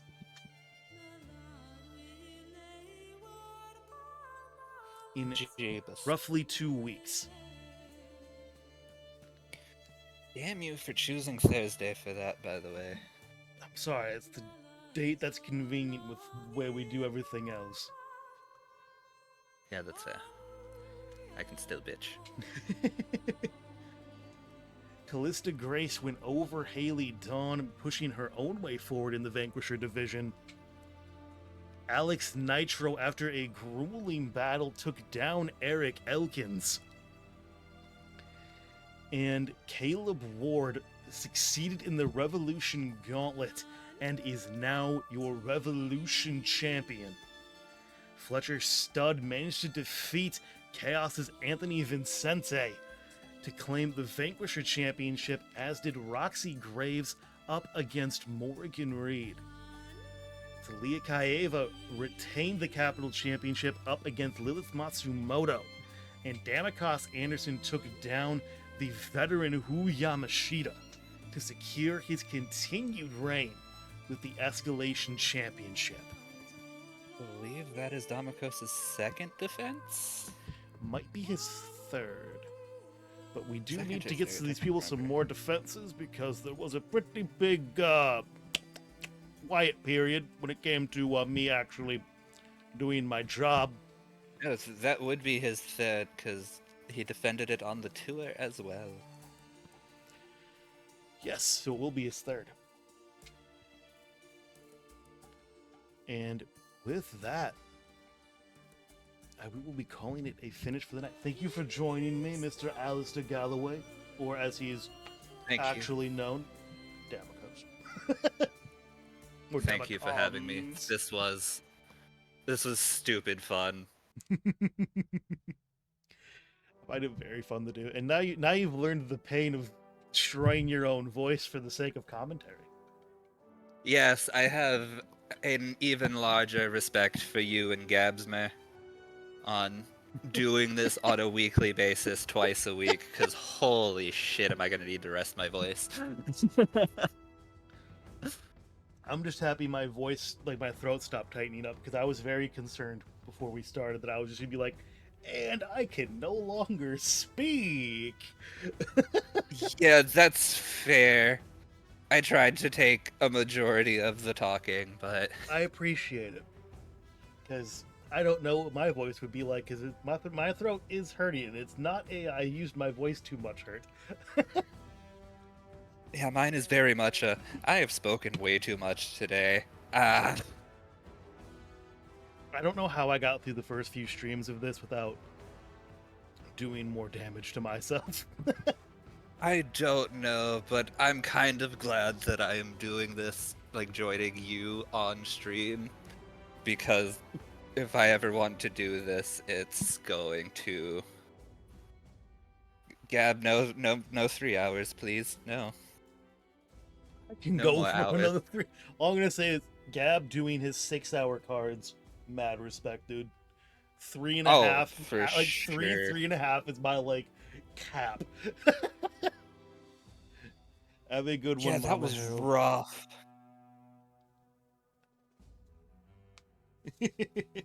Thank you, Siblet. Thank you. You're welcome, friend, for showing you the wonderful insanity that is Harold. I didn't go tyrant mode today. You already... Not today, but you weren't on the card, so it makes sense. Next week, however, that's a different story. Or whenever I'm playing any other game. Oh god, you and Esports Godfather. You useless sods. You useless fucking sods. For like 3 minutes straight, that was the only thing you said. I was probably just like mental booming. That game does trigger like a primal mental boom from me sometimes. That was so fucking funny. I'm just sitting there watching. Just, you useless sods. You absolute useless sods.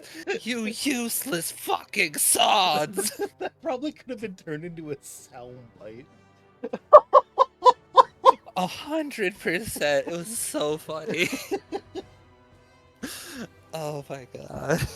However, I probably should go to bed because I do work tomorrow. I'm Unfortunately. off tomorrow, but I am exhausted. So I'm probably not gonna have a week like my weekend for context for people is Monday, Tuesday. This is my weekend. So my weekday Yeah, is my weekend, Wednesday through Sunday. I don't think I have a Wednesday through Sunday day off all the way. my weekend is usually Wednesday and Thursday. Now that it seems my schedule is kind of settled down. They're not being completely insane anymore. For now, knock on wood.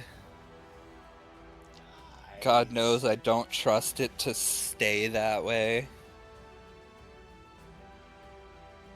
Good night, Streamlabs. Good night, stream people.